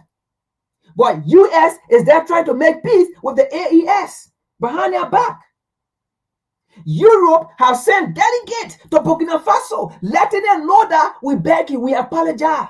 Europe is now becoming a terror country. Europe is now becoming a dark continent. We have no light. Uranium from Niger, Mali, Burkina Faso are no longer coming in. We are not getting current. So we beg you. Our citizens are protesting. We are living horrible conditions. We are now becoming terror. We now have ghettos upon ghettos. Not only black people living there. They have sent delegates upon delegates to apologize, to beg Abraham Traoré. They bow down under the feet of Abraham Traoré to beg him. Yes, European delegates. And they went back. So you see how these people play their game. They've been playing the same time in Memorial against us. And they still playing it. When it don't work, then they hide themselves and then go and apologize to those leaders. But now you still having issue with your brothers and sisters. But they are trying to make peace with them. Because what they try to use it against them, it did not work. And you see, not only AES now, but the truth is, almost the entire African continent, especially the youth, no longer believe in Equa, no longer believe in AU. AU still exists because you still have these old folks. But when you guys die, right? Once that it reached to that number, you guys die. AU die along with you people. Equa die along with you people. And you know what? You guys killed the dream of Kwame Nkrumah. You guys killed the dream of the Casablanca group of the AU. You guys killed the dream of Equa. Those are funded Equa. What Equa was funded for, you guys killed it. Because when you guys die, those organizations die. Because this new generation will not take any position in Equa and AU and still go by the mandate of Equa being supported by US and Europe, being funded by US and Europe, and telling Equa and AU what to do on the African continent with this new generation of African leaders. It's not going to happen. And that's how AU and Equa are going to die. And we have no remorse for AU and Equa to die along with you people when you guys die. Because you guys are the problem on the African continent. Not these white folks. Even though we can still mention their name somehow. But the usual people. Why will you be discussing African family's value? African family heritage? And then you have all European speakers. Isn't that obvious? They coming to speak about LGBT. All men are born free and equal. All men have the right to decide what gender. They are not coming to tell you the gender you are born with, that's your gender. They are coming to tell you the gender you are born with is now forced that you still be that gender. If you want to change to a different gender, it is up to you. It is your right. That's the kind of family value they want to come to instill in you, to teach you. To tell you a man can still become female, a female can still become male. You have the right to change who you want to change to. Is that the kind of family value they're coming to instill in you? You have the right to date who you want to date. You want to date your friend man, you can date your friend man. You want to date your friend woman, you can date your friend woman. Is that the kind of family value they're coming to instill in you? You have the right to take your agenda, to choose your gender. It is up to you. Is that the kind of family value? They come and instill in you.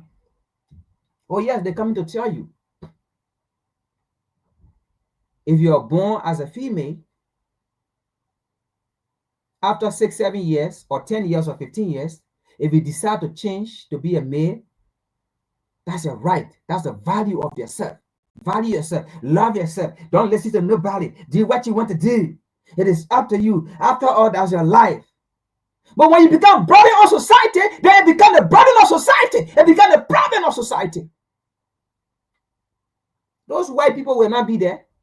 They will be in their home. They will be in their Europe. While you're sitting on your African continent with poor facility, no medical facility, no job, no food, no medication.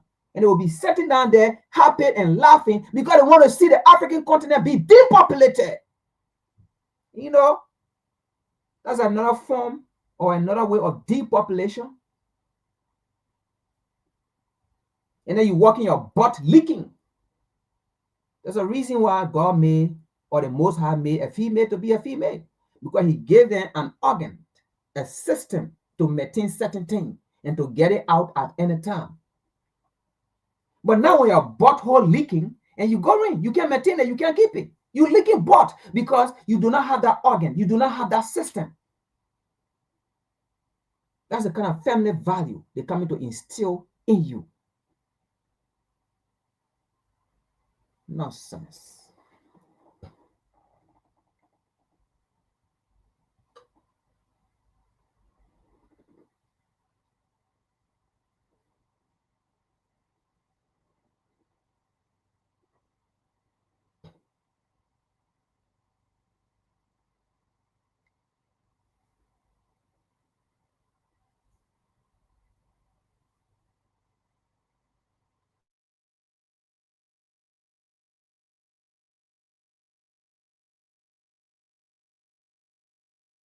Reason in the world for us to believe that European Americans will ever, there is no reason in the world for us to believe that European Americans will ever educate our children correctly. Ain't no reason in the world. Why would you believe that? What would give you the idea that you could ever convince these people to educate your children right? I don't care how much you protest, how much you demand, they will never do it. What they will end up doing is end up getting some white folks to teach them Afrocentric orientations. Because anybody in their right minds would know that anyone who has systematically blocked you from knowing for 3 centuries will not change overnight, over a year, over a decade, over a score of years, or even over a century. The only way we'll ever be able to really educate our children is to do it ourselves. There is no reason in the world for us to believe that European Americans will ever educate our children correctly. Ain't no reason in the world. Why would you believe that? What would give you the idea that you could ever convince these people to educate your children right? I don't care how much you protest, how much you demand, they will never do it. What they will end up doing is end up getting some white folks to teach them Afrocentric orientations. Because anybody in their right minds would know that anyone who has systematically blocked you from knowing for 3 centuries will not change overnight, over a year, over a decade, over a score of years, or even over a century. The only way we'll ever be able to really educate our children is to do it ourselves.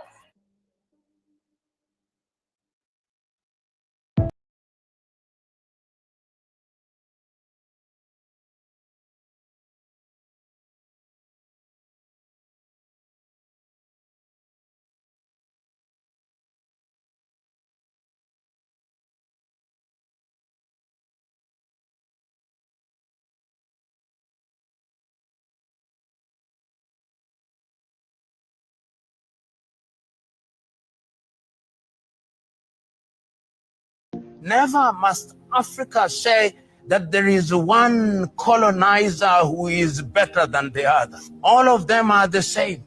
Some kill you smiling, some kill you sneering, but at the end of the day, you are dead.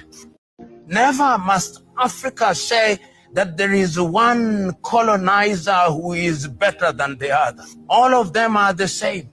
Some kill you smiling, some kill you sneering, but at the end of the day, you are dead. Never must Africa say that there is one colonizer who is better than the other. All of them are the same. Some kill you smiling, some kill you sneering, but at the end of the day, you are dead. Never must Africa say that there is one colonizer who is better than the other. All of them are the same. Some kill you smiling, some kill you sneering, but at the end of the day, you are dead.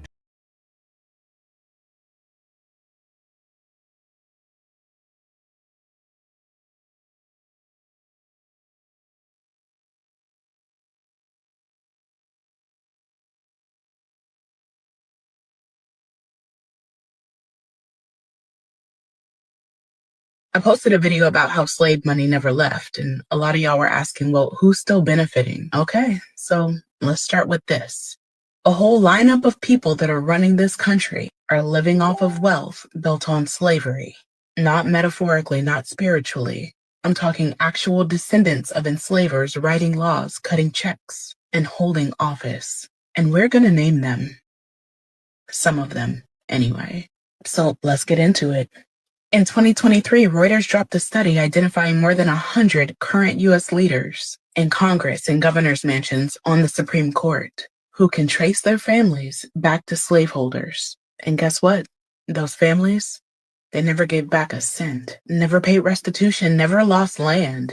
They just passed the money and the power. So let's name names. Y'all are not gonna like me for this. Gosh. President Joe Biden. His mother's side goes back to enslavers. Supreme Court Justices Amy Coney Barrett and Neil Gorsuch. Yeah, they descended from enslavers too. Mitch McConnell, Lindsey Graham, Tom Cotton, Nancy Mace, James Lankford. All senators, all tied to slavery through family. Even Michigan's Gary Peters and Debbie Stabenow have that lineage. But you don't see them addressing it, do you? And before you ask, no, Trump is not on this list. His people got here after slavery ended. But don't get it twisted, he is still knee-deep in white supremacy. Asa Hutchinson and Doug Burgum, both 2024 GOP presidential candidates, also have documented enslaver ancestors. Do you think they're passing policies without that legacy baked in? And here's the real kicker. A PLOS One study showed that lawmakers whose families enslaved 16 or more people have a median net worth of nearly $4 million higher than their colleagues who don't have that lineage. Even when you adjust for age, education, and race. That's not a coincidence, that's inheritance. That's power passed down while Black folks were handed nothing but freedom in a world that was rigged against them. Professor Henry Louis Gates said it best. We do not inherit guilt for our ancestors' actions, but we do inherit the legacies. So ask yourself, why do we keep pretending that the past is the past? When it's sitting in the Senate, the Supreme Court, and the governor's mansions, their family names are still on bank accounts, endowments, and legislation. And most of them haven't said a word. This isn't about blame, it's about truth. Because if we don't name the power, we can't challenge the system that protects it. Now let's turn our attention to Africa, specifically to the Ivory Coast in the west.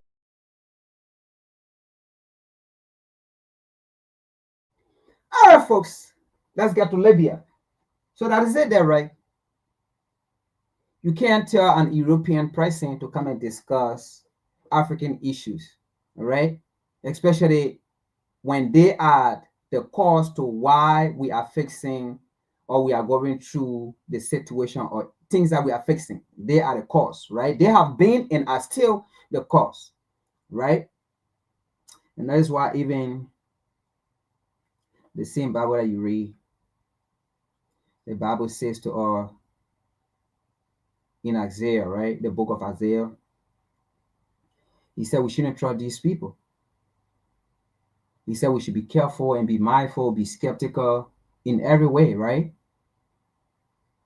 Don't mind them when they speak softly. And he even warned, or he said, people that speak softly, be careful of them because war in their heart. There's a reason why they speak softly, is to convince you. He said their voice sound like butter, right? Their words are so sweet, are so smooth. Oh my God, when they speak to you, you just feel that heaven has opened. You just feel that the Lord, the Most has sent an angel to you. No. He told us, he warned us, they are not angels. He told us, he warned us, he did not send them.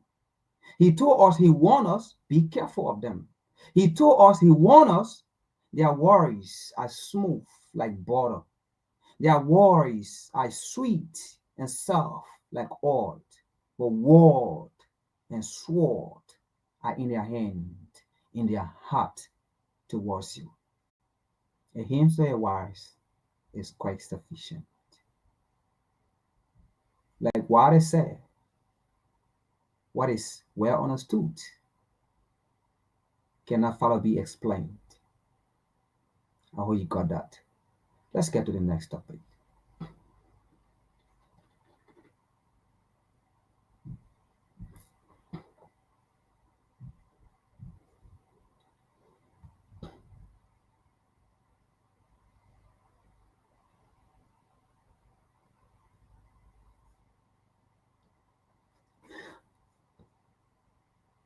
All right, folks. This will be the last articles, and then we will call it for the day. All right. So this article here, let me put it out here. So we are coming to the leadership of Libya under Gaddafi and Hillary Clinton. By the way, Washington D.C. still control Libya. All right. Like I said, Barack Obama is the president. Barack Obama is the president, even though he's no longer the president for the U.S. Right. He's a retired president. He's an ex-president. Even though Hillary Clinton is no longer the how they call it, the Secretary of State, right? She is an ex, or she's no longer the vice president. She is an ex, right? But these people, they still hold position in Libya. Barack Obama is still the president for Libya, all right? Figuratively, don't mind me now. Figuratively, all right, because they went there and did Libya dirty, all right. So Barack Obama, all right, the former United States president, he is still the president for Libya, and I believe Hillary Clinton has said, "We win, we saw, we kill," and then she said, "Oh yes, we've been hunting down Gaddafi for over 30 years." Hillary Clinton actually made it known to us how evil they are. For over 30 years, they were hunting down this man. Are you kidding me? So Hillary Clinton is still the Secretary of State for Libya. I think she's the Secretary of State or still the Vice President of Barack Obama in Libya. I'm saying in Libya. All right? So they still control Libya. As far as I'm concerned, I think Libya just had an election, right?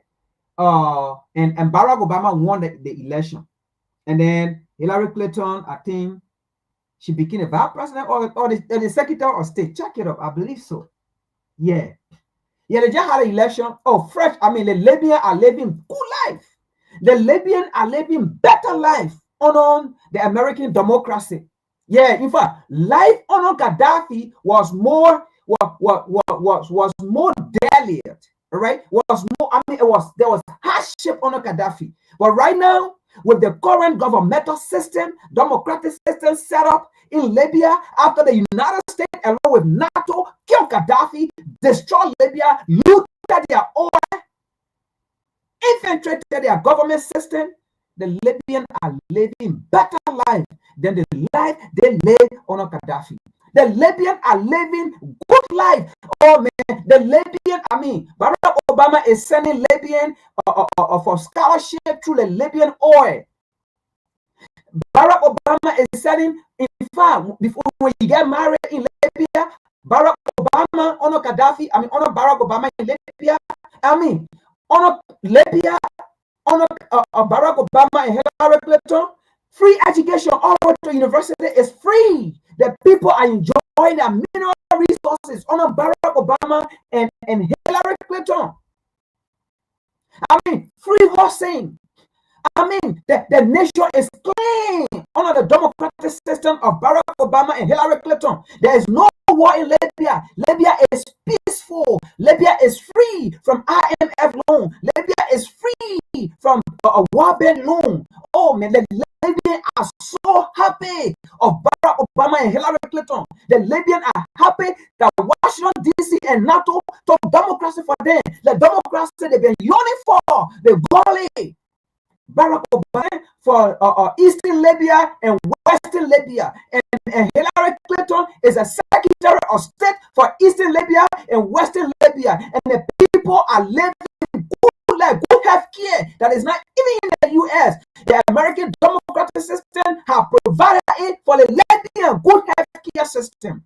Oh man, I mean, these people have doctors. In fact, Libya is where now, under the United States form of democracy, under Barack Obama and Hillary Clinton, Libya is where African leaders now go for treatment. Libya is where even most world leaders go for treatment. Even the United States government, in fact, even Donald Trump himself go to Libya for treatment. Or the last time I think I checked, Hillary Clinton husband, Bill Clinton, was in Libya. He went for a medical checkup. Because the United States and NATO have created a form of democracy and a form of life in Libya that the Libya does not even want to travel. In fact, every African nation citizen, they want to go to Libya because the kind of democratic system, I mean life, that they have created since Gaddafi days. Libya is a place to live. Libya have been upgraded from where Gaddafi had it, right? Libya have been upgraded to another level, to another high level by the American and NATO democratic system, because Barack Obama is still the president and Hillary Clinton is the Secretary of State for Northern, let's say Western and Eastern Libya. The people have, I mean, free drinking water, man. I mean, safe and drinking water. I mean, the people, they are enjoying their natural resources because the American government have created a system in Libya that the Libyan, this generation, next generation, and the following generation, I mean, to eternity, the American democratic system under Barack Obama and Hillary Clinton, they have created a system of government that the Libyans are really, really enjoying their resources, even to eternity. I think the last time I checked, Barack Obama said, in fact, he wants to repatriate more or how they call it, or European from Europe to go to Libya, because in Europe people are suffering. The last time I checked, even in the US, I believe Barack Obama said he wants for more Americans to go to Libya, because Libya now have a governmental system after they kill Gaddafi, that they say after they destroy Libya, they rebuild Libya. In fact, when you go to Libya right now, Libya have been rebuilt by the American democratic system and NATO. Libya have been rebuilt. Trust me, Libya is in a sky, in air. Libya is not on the floor. The entire floor of Libya, I mean, if you go to Libya right now, you see yourself like in skyscraper. Like, I mean, oh my God, the place is so beautiful. Because the United States and NATO, they made Libya so beautiful. Let's read here, folks. Let's read here. Let's read something here. And the reason why I brought this article, right? The EU delegation or the EU representative or the EU authority, they did the Libyan people wrong. The United States and the same NATO run Libya. They govern Libya. They should have come to America here for this delegation, not to go to Libya. They should have gone to the NATO nation to discuss the issue that they went to Libya to discuss. Because the authority of Libya is not in the Libya hands. It is with the United States and NATO. So this whole delegation on the African continent, they're supposed to be in the US to discuss the issue. Because Libya is controlled by NATO and the United States, Washington, D.C. government. So they should have been here to meet President Trump to discuss about the issue in Libya because they caused it.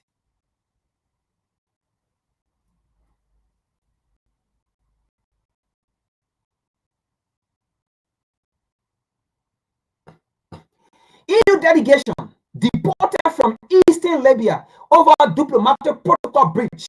EU delegation deported from Libya over diplomatic protocol breach. Yes, it was good they deported them because they went to the wrong people. Why didn't they come to Barack Obama? Why didn't they come to Hillary Clinton? They should have been to Washington, D.C. to discuss the issue.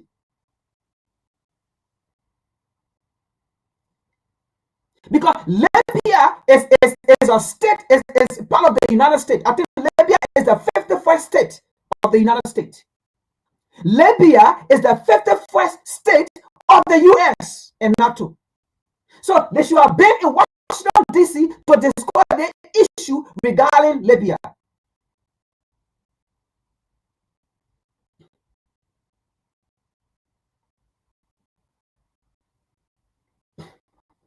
Let's discuss here. Authority in Eastern Libya did not. So Libya is divided as we speak. Libya is now divided into two governments.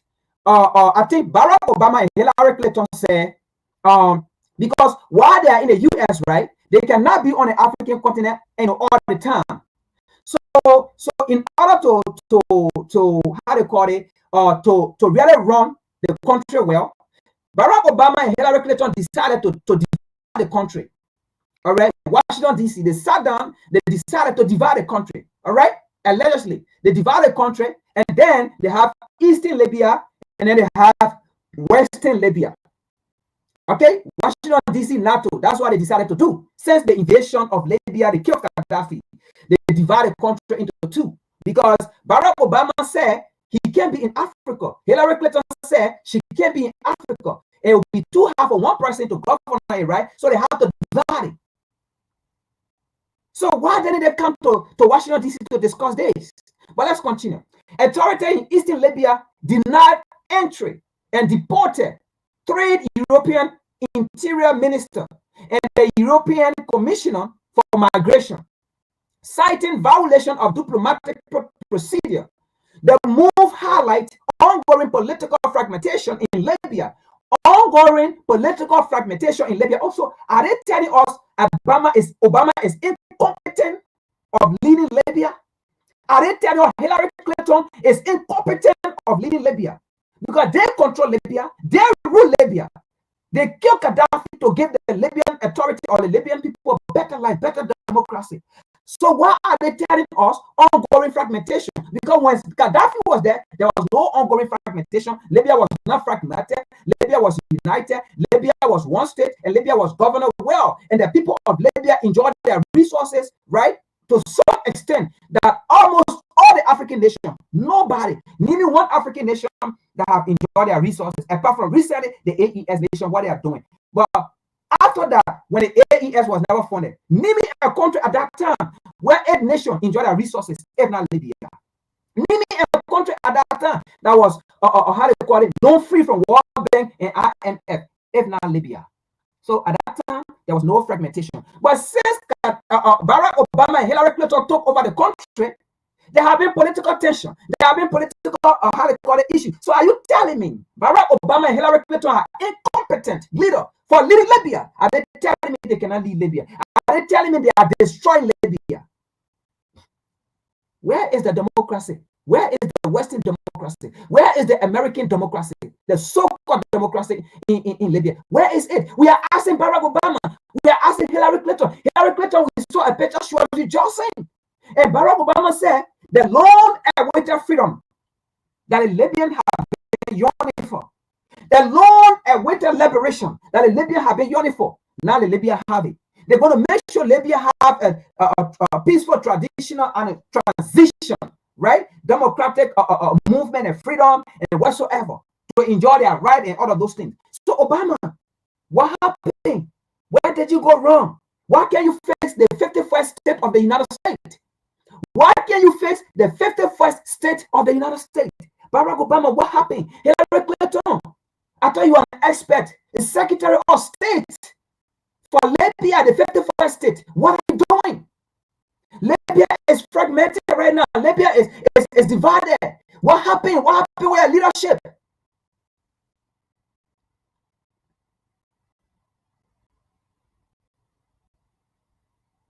The move highlight ongoing political fragmentation in Libya and the sensitivity surrounding international agreement with the divided state. Libya is a divided state. That is why in the report. That is why in the report, you know, right? The Western world, what they believe in is divide and conquer, right? Now they have divided Libya. Libya will remain a divided state, just how they did to Sudan. Now today you got South Sudan and Sudan. So Libya will remain a divided state.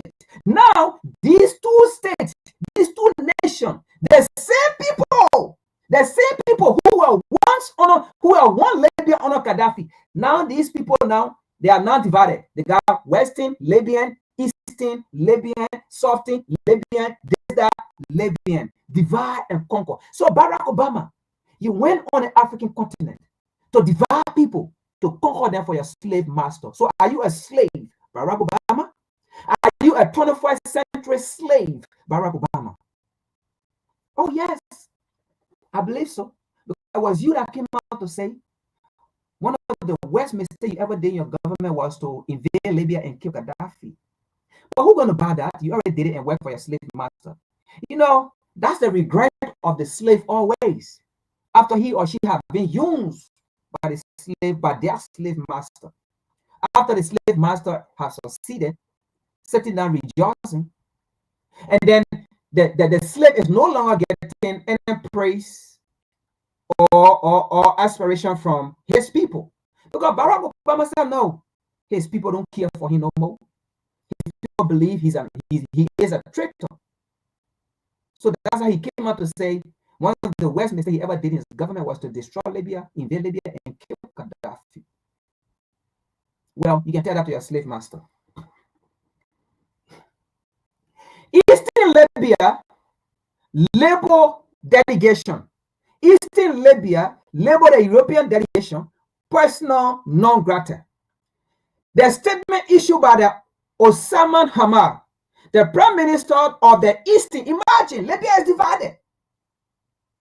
The Prime Minister of the Eastern Libya administration confirmed that the delegation comprising EU Migration Commission, Magnus Banner, Greek Migration, and Asylum Minister, Trenos Peveris, Italian Interior Minister, Matteo Palatendos, and Mattesis, Home Affairs Minister, Brian Camilleri, was declared persona non grata upon arriving in Benghazi.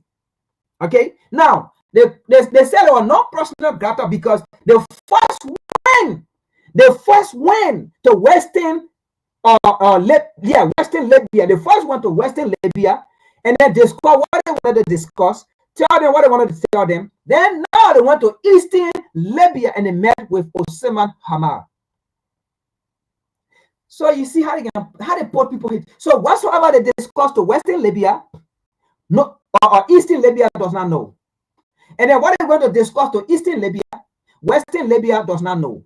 If truly you want peace, when you now call the two people together, the two nations together, when you now get to Barack Obama and tell them, look, we are going to the 51st state of the United States. We want to see the Prime Minister of Eastern Hamas and the Prime Minister of, let's say, the Prime Minister of Eastern Libya and the Prime Minister of Western Libya, right? We want to meet with them to discuss about immigration policy because we are tired of the influx of people passing through Libya and coming to Europe or Italy.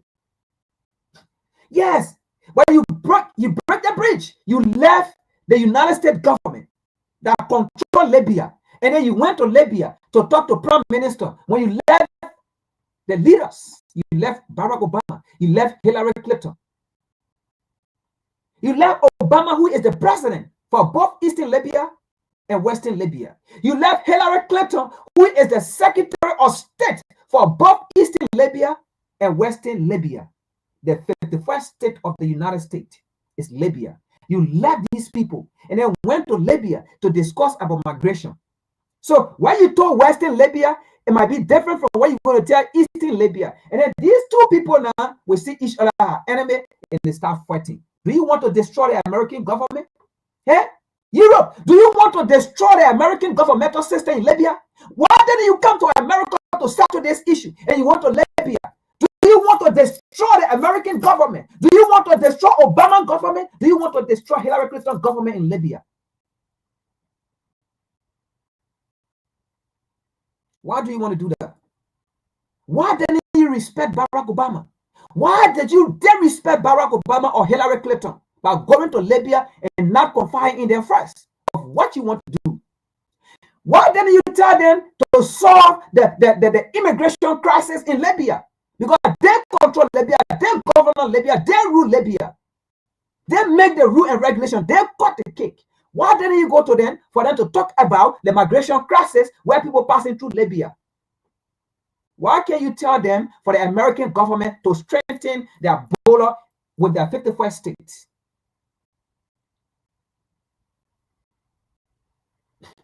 Let's read here. Eastern Libya, let's read here. Okay. By Brian was declared non-personal granted upon arrival in Benghazi. Right? Let's continue here. The minister were in flagrant conversation of established diplomatic norms and international conventions and true actions that demonstrably disregard Libyan national sovereignty, as well as in violation of Libyan domestic law, the statement read. This was disrespect to the United States. You should have came, you should have been to US and meet with Barack Obama. He is the president, for God's sake. Meet with Hillary Clinton. She is the Secretary of State for Libya, for God's sake. These people still control the nation. And you left them and then went to Libya to do what? What you want to show? These people destroy Libya. Come for them. These people killed Gaddafi. So why are you going there? Come for them. And ask them, where is the democracy? Where is the system that you say you're going to put in place for the Libyan? Where it is? Come to them and tell them, you got caused this problem, and today we are facing migration crisis in Europe. Come to them, let them fix it. If possible, what we want you to do, sir, is to charge Barack Obama and Hillary Clinton, take them to the Hague. We'll be so happy if you can do that for the Libyan. The Libyan will seek justice, at least for once.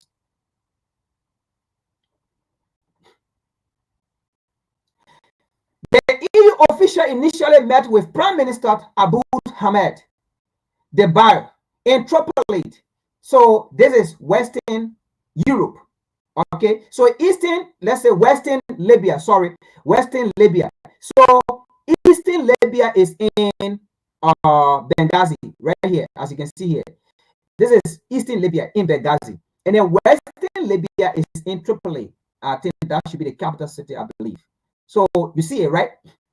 Now, in Tripoli, internationally recognized Western capital. You heard that?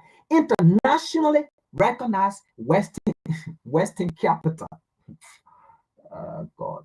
Anyway, the Eastern authorities reportedly view this stopover as a diplomatic slight, leading to the decision to block further travel.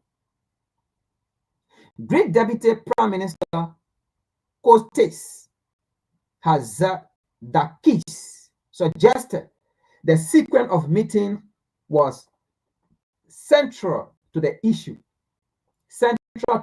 of migration. However, in Benghazi, perhaps because the visit to Tripoli came first. The visit to Tripoli came first. If these people were for dialogue, peaceful dialogue, right? They were going to make this meeting once, call the two nations and speak to them. Then meeting them, because what happened here is, right, their aim have been accomplished, and this is what NATO wanted, and the US wanted to divide the country. So if they call these two people together to have one conference, in that area, these people may see each other as one. So they try to do it in this way so that these people may see each other as different nations. So that when they meet, the Western nation first, then from there they went to the Eastern nation in Benghazi. Perhaps because the visit to Tripoli came first, the Benghazi government decided it would not receive the European Commission and the three ministers, Hatzidakis said on Greece ERT television. I don't think that was constructive move, especially given that the European Union is genuinely trying to find a solution. To this very unusual situation. No, it is not unusual. You cause it. You deliberately cause an incident, and then you say it's an unusual. No, it was planned. You kill Gaddafi, you destroy Libya, and you say it's unusual. No, you kill Gaddafi and destroy Libya. You destroy a country that was peaceful. You destroy a country that had everything. You destroy a country that was not even willing to go to Europe and America. If they did, were just to visit or for tour. You destroy a country that was peaceful. You destroy a country that was doing everything on and not depending on anybody. You destroy it. And today they are struggling. Why do you think what happened? You went and killed the people leader, looting their oil. Why do you think what happened? Hardship were before them. And what they will do? They will now follow where their resources are going in order to live better life. They will now follow where their resources are going and improving the economy of that country. They will go there for better life. No, you caused it. When you did not kill Gaddafi, when you did not destroy Libya, did you see this kind of a migration crisis? No. So deal with it. You caused it. Deal with it. That's what I gotta say.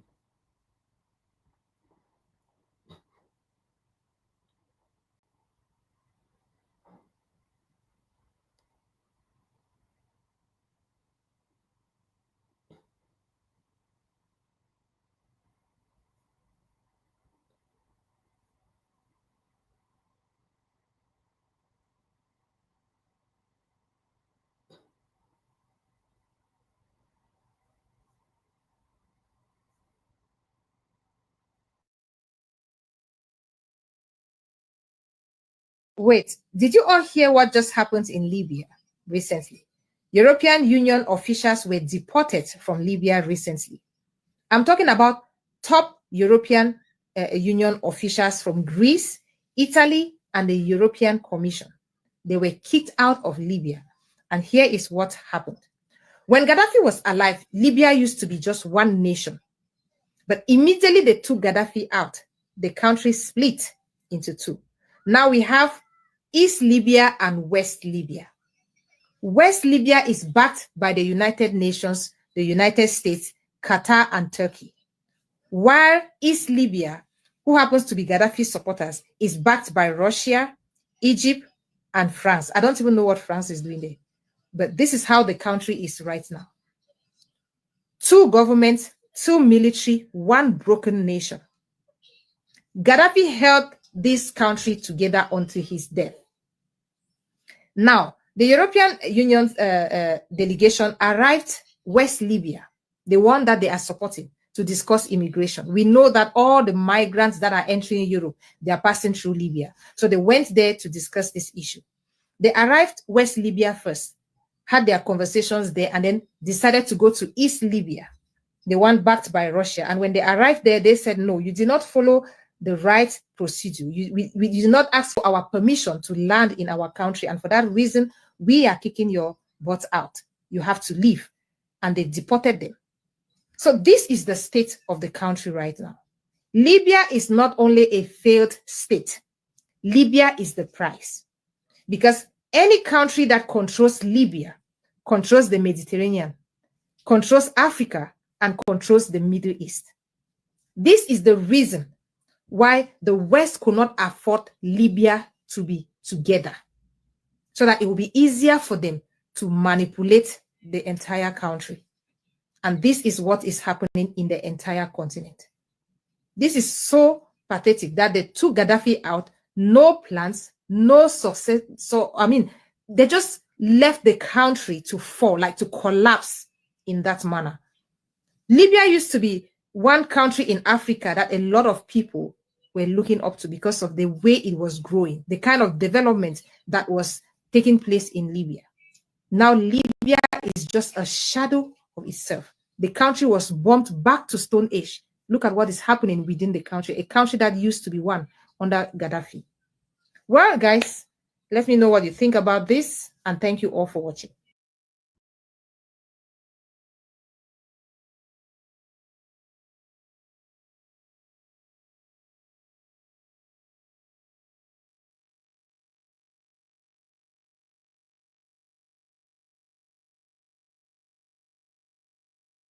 Americans, if the CIA tries to coup this man, we need to riot, metaphorically, legally, in self-defense for democracy. Within 2 years of kicking the French out, Ibrahim Traore's government has built tons of social housing for the people of Burkina Faso, something that France didn't do in 64 years of colonization. Their target was to build 50,000 houses, which will essentially be free for their people to live in, and according to Traore, they're actually almost done with this project. They've also nationalized all the resources that were being extracted by Western corporations, and now they're reinvesting them in things like this. And the American media portrays Africa as if it's just a bunch of impoverished people living in huts, but they don't explain why there's a lack of development in Africa. It's because all the resources there are being siphoned out by Western multinational corporations and banks who are also debt trapping them. But if African leaders were to cancel the debts, seize control of the resources, and reinvest them in development, you can get amazing stuff like this. And that's why the CIA and the US are always trying to coup people like this. And that's why we can't let it happen. Americans, stand up for Burkina Faso.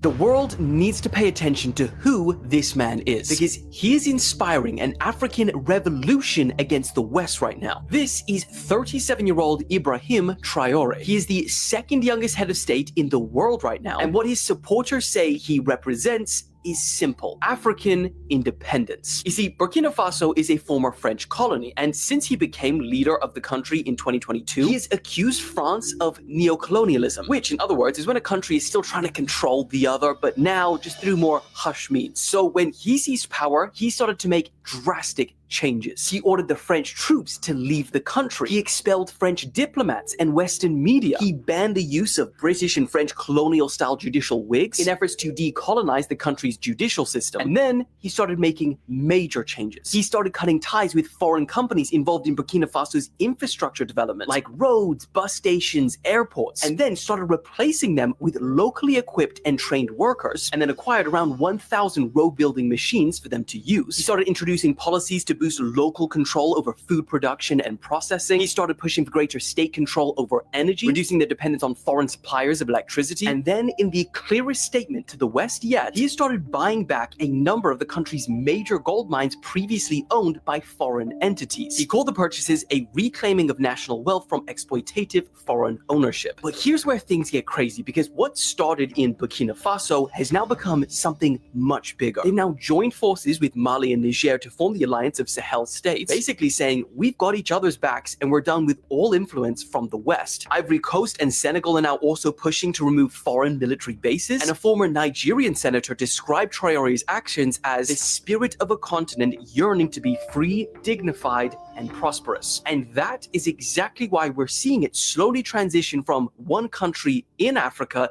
to Africa as a whole. Because the question that's increasingly being asked is, why is such a resource-rich continent that literally powers the world so poor themselves? Now, Here's the problem. We've seen revolutions like this in Africa before, and they haven't ended well. Back in the 1980s, Thomas Sankara led Burkina Faso with almost the exact same vision Traoré has now, rejecting foreign aid, nationalizing roads and railways, and calling for true African independence. But just 4 years later, he was assassinated. His policies were reversed, and French firms regained contracts for roads, railways, and ports in Western Africa. So is Traoré walking that same path? We don't know. But there are reports that he has survived 19 assassination attempts in 2 years. However, not all those claims have been verified. And it's also important to note that Traoré has his critics. Some call him a dictator because he rose to power in a coup. He's postponed elections, he's banned the media, and he's cracked down on dissent, and critics saying no country has ever developed under democracy. So the question is, what do you think? Is this just another dictator grappling for power, or the man to ignite a long-needed change for Africa? The world needs to pay attention.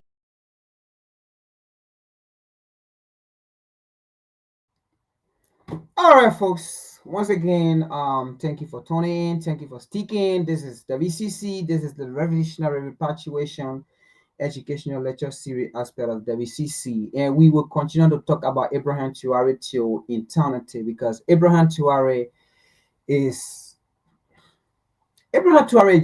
not just a name, right?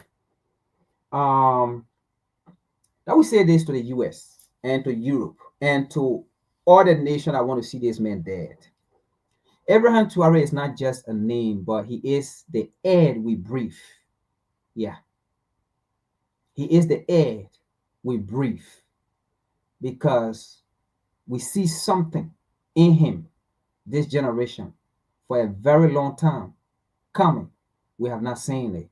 For a very long time coming, we have been asking for such leader. All right. So that is why he's not just a name. It is not, he's not just a pricing. Yeah. He's not just a common noun, right? But he is the air we breathe. What can you do with the air? You can't do nothing with air, right? That is Ibrahim Traoré. And the truth is, just leave that man alone. Yeah. Leave the man alone. Let him do his things. Do not judge Ibrahim Traoré. Let the African people themselves judge him. Because US, you know what? Europe, when you judge Nkrumah for the wrong reason. When you judge Gaddafi, you judge Gaddafi for the wrong reason. When you judge Patrice Lumumba, you judge him for the wrong reason. When you judge Thomas Sankara, you judge that man for the wrong reason. When you judge Nigeria Nyeri, you judge him for the wrong reason. Steve Biko, you judge him for the wrong reason. Aren't you getting it? All of our leaders that love us, that want to see change, you judge them for the wrong reason. That is why America wouldn't trust you. Can't you get it? That is why Europe wouldn't trust you. Can't you get it? Until you can come to tell us we judged Nkrumah for the wrong reason, we were wrong. Gaddafi, we were wrong. Lumumba, we were wrong. Sankara, we were wrong. Malcolm X, we were wrong. And all the great men and women of the African, the black men, we were wrong, and we will no longer do it. Until then, we care less about your feeding. Don't touch Ibrahim Traoré, because he is the air we breathe. Leave him alone. If you don't know, because of Ibrahim Traoré alone, you have caused many enemies to yourself. Many enemies. Because what you did to Gaddafi, Africans have seen it. And then you have the audacity to go sit down on media, on national TV, to say Gaddafi wanted one currency. That's why we kill him. Gaddafi wanted one United States of Africa. That's how we kill him. Gaddafi wanted to use the African gold to back its currency. That's how we kill him. Ah! Why?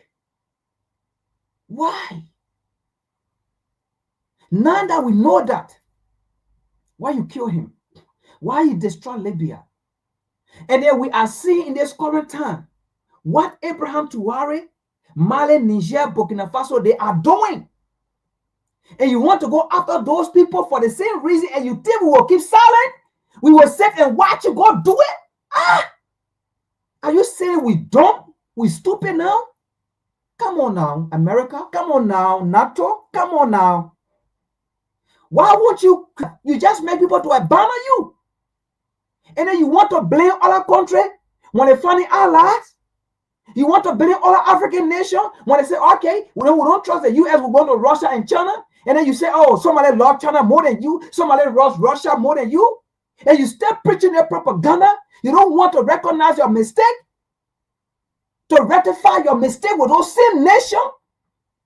And then you want to blame other nations, you want to blame China, you want to blame Russia. Stop that BS and accept your responsibility. Accept your guilt. You are guilty. Say you are guilty. And then we will understand. And then see how we can work together. But don't be arrogant. And you think we will sit and accept you being arrogant towards people? That's not going to happen. You think we will see all these things and we know it's wrong. Then we still say, hey, US, US, US, US, US. You think so again? You think we want Africa to grow?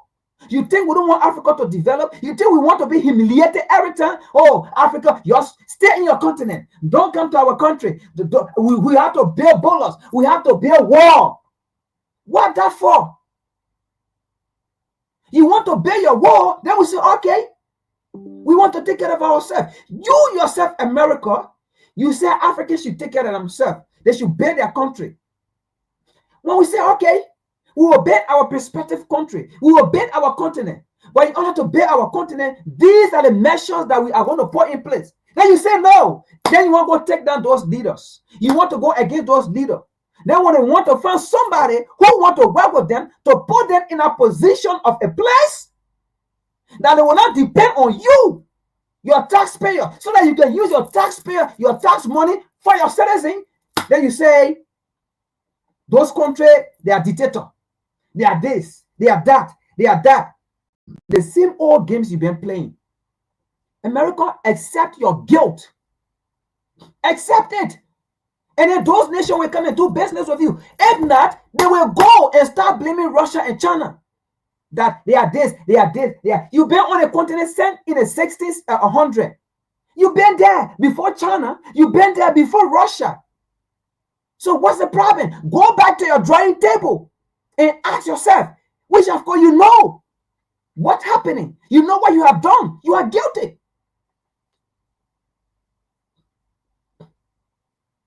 You are guilty. That's the fact. You are guilty.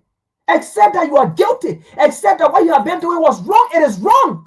And we know it, and we are telling you it's wrong. If not, those nations will continue to go to where they want to go. If not, we will continue to back our leader where they want to go to make business, to make sure the African continent is free and the African nations are better off, so that people will not be coming running, going to Europe and America. We're not against you building your wall. When you're building your wall, who come and say, oh, America building wall, oh, Europe building wall, oh, they're talking about the immigration system. Nobody say it. So these African nations say, okay, we don't want for our people to die on the Mediterranean Sea. It is awful for our people to die on the Mediterranean Sea. And then CNN, BBC, all they do they report on it. But they don't report why these people living the African continent coming. They don't report on, BBC have now reported, CNN have now reported, ABC, NBC, they have now reported on the actual reason Gaddafi was killed. All they report on, hey, Africans die on the Mediterranean Sea. Africans are running, leaving Africa. They don't want to stay in their prospective country. They don't want to stay on their continent. They are running, coming to Europe to see greener pasture, to see good life. But you are the problem. Explain the root cause. And now when Africans want to solve the root cause, then you go against them. If China want to come and help Africans to face the root cause, you go against China, you run propaganda. Russia want to come and help to face the root cause, then you say Russia did, Russia this, Russia that, Russia did. Are Russia putting sanctions on African nations? Not Russia, that China putting sanctions on African nations. And this is not to say I'm speaking for Russia or China either. But we're just telling you, America, accept your guilt. You are guilty. In all cases, you are guilty. Accept. If not, the truth is, Africa is not going to be on your side. And we will sit and keep telling our African leaders to do the right thing. What needs to be done until you can accept your guilt and leave this your old colonial behavior. Thank you, folks. Peace. We'll see you next week. The white power structure, because that's all we have in America. And the white power structure today is just as much interested in perpetuating slavery as the white power structure was 100 years ago. Only now they use modern methods of doing so. And realizing that the black people in this country are waking up